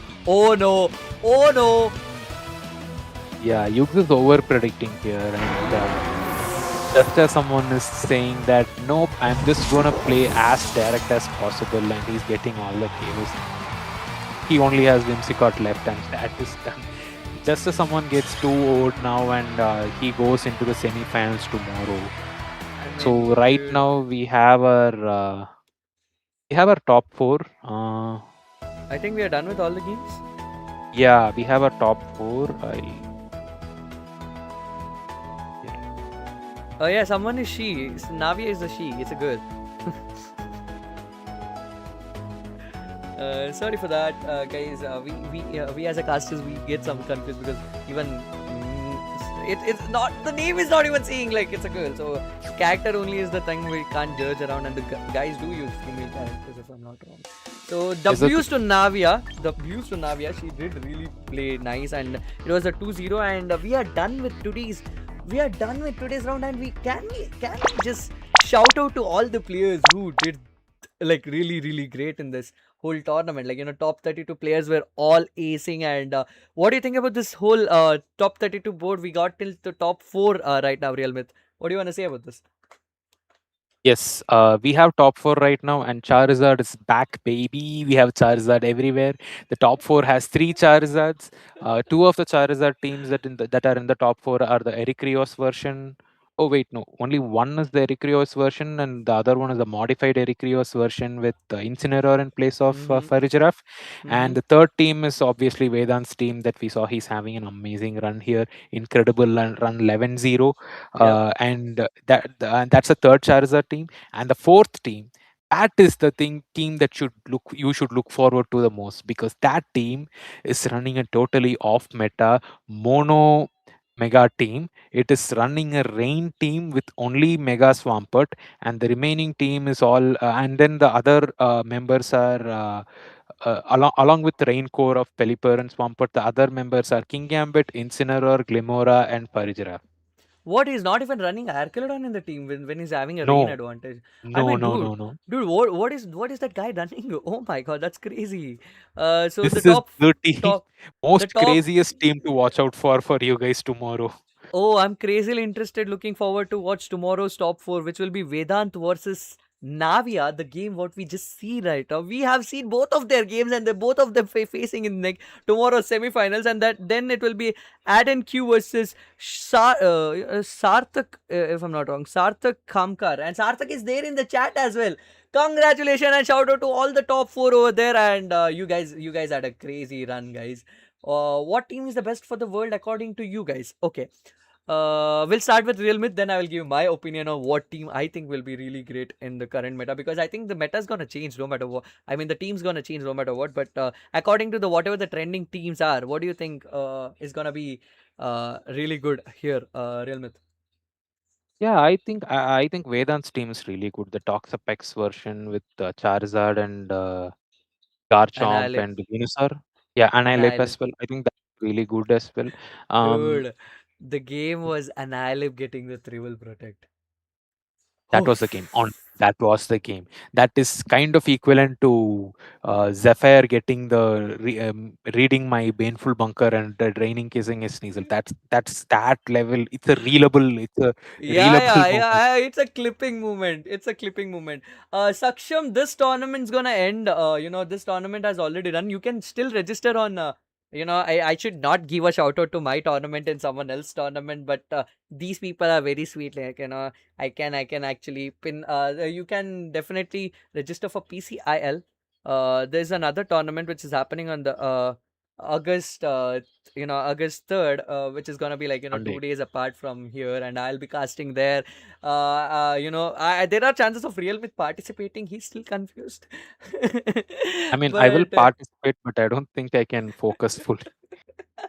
Yeah, so I'll you be can working definitely, 10 days. and those who are here in the chat, those who are participating in the Floroma, you wanna participate in the tournament. I was tensed when I played against Zeph. Oh my god, Sarthak, I think Sarthak won against Zeph. That's crazy. That's crazy. That's a crazy run, man. And also letting you know, those who have participated here, we are hosting a tournament on. I have already registered on PCIL. Let's go, man. Guys, PCIL is an tournament we are hosting, and the top 8 of the tournament will be selected to represent against Indonesia's top 10 players. And obviously the previous season top 2 will be one of the teammates in your top 8. Guys, definitely join PCIL season 2. Like, it's gonna be really fun, and we have Durak Dragon joining for the finals. I am It is like out of nowhere. Like, it is like I am in the moon and I'm throwing a basketball to the earth. I will get a shot or not. And that worked out really nice. I mean, guys, you guys are supporting, and VGC is obviously growing in India, and that's the whole point of PCI hosting the tournament. PCIL, we are organizing, me or Phoenix, and we collaborating and doing a lot of stuff so that when VGC comes into India officially, like sooner or later the VGC will officially start in India. and it has to grow, and it's all about you guys practicing and going for the international scenes, and we will try our best to make you guys do that. And we, as a content creator myself, I am trying to push out my borderlines or whatever the limits I have, and I'm crossing to that, so that I can, as a creator, as a VGC creator, I can grow as well. So this was today's tournament, and Real Myth, at the end, how you want to end this? What do you want to say about, how did it go for you, and what are you excited for tomorrow's tournament, and what are you looking forward in the VGC? How is it going for you? Okay, two things that I am looking forward to this tournament for tomorrow. One is that we have a woman participating here, which I did not know. Just as someone does not really have any gender notifications there, so I did not know. That is really impressive. Pokemon VGC in general is more male dominated, and having a woman in the top four is really impressive, and we need to appreciate that. That is something that I'm looking forward to, and I'm also looking forward to this crazy Swampert team, solo mega Swampert team. Like, what is even happening? I don't think we got to cast them much, but like, man, what is even happening? I'm really curious to what is going to happen there. That's another thing that I'm looking forward to. Oh, another thing that I am looking forward to. I think I don't think we covered this yet, but for the PCI. For this tournament, we also have Brady and Jude doing a demo match, if I'm not wrong. So that Ah, is also yeah. happening. That is also happening. That's also something you need to look forward to. Jude is Magic Aura VGC, and he does so well in all these Victory Road and big tournaments. He's gonna be going up against Brady, who has won regionals, several regionals, and he's also doing professional coaching in general. So that's Let also let let let let me put up that. Let me put up. Can I get the poster of Jude and Brady's poster, like, so that we can show it to the chat who are in the stream right now, because that's one of the tournament I would be looking forward to, because I just love both of their gameplays, and being like, I had a conversation with Brady as well, like, he's a really an amazing guy, and guys, you have to check it out, like, these people are really good when it comes to all this things. Let me just add up the image of their shop, so that you guys can definitely looking for to check it out, because that will happen after the finals, if I'm not wrong. So this is it, as you can see in the this thing. Jude versus Brady is something like, anyone can look up to. Brady Smith, what do you want to talk about these two people, man? Like, their achievements, like, is really great here. Yeah, I think it's already mentioned here. Their profit, like on in the tournament appearances are already achievements are already mentioned here. But outside of this, Magic Aura is kind of the person who manipulates the meta with his crazy teams. So I think in the recent Victory Road, even we had a person using one of Magic Aura's teams, and everyone were clearly they knew that this is Magic Aura's teams.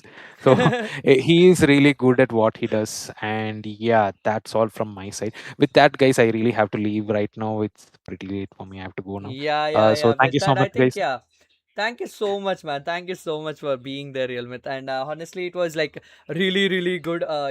We had a duo of casting here, and we had a lot of insightful from you, and that helped a lot for the audience, and as well as me, because some things, even I, when it comes to calc, I'm also bad at that.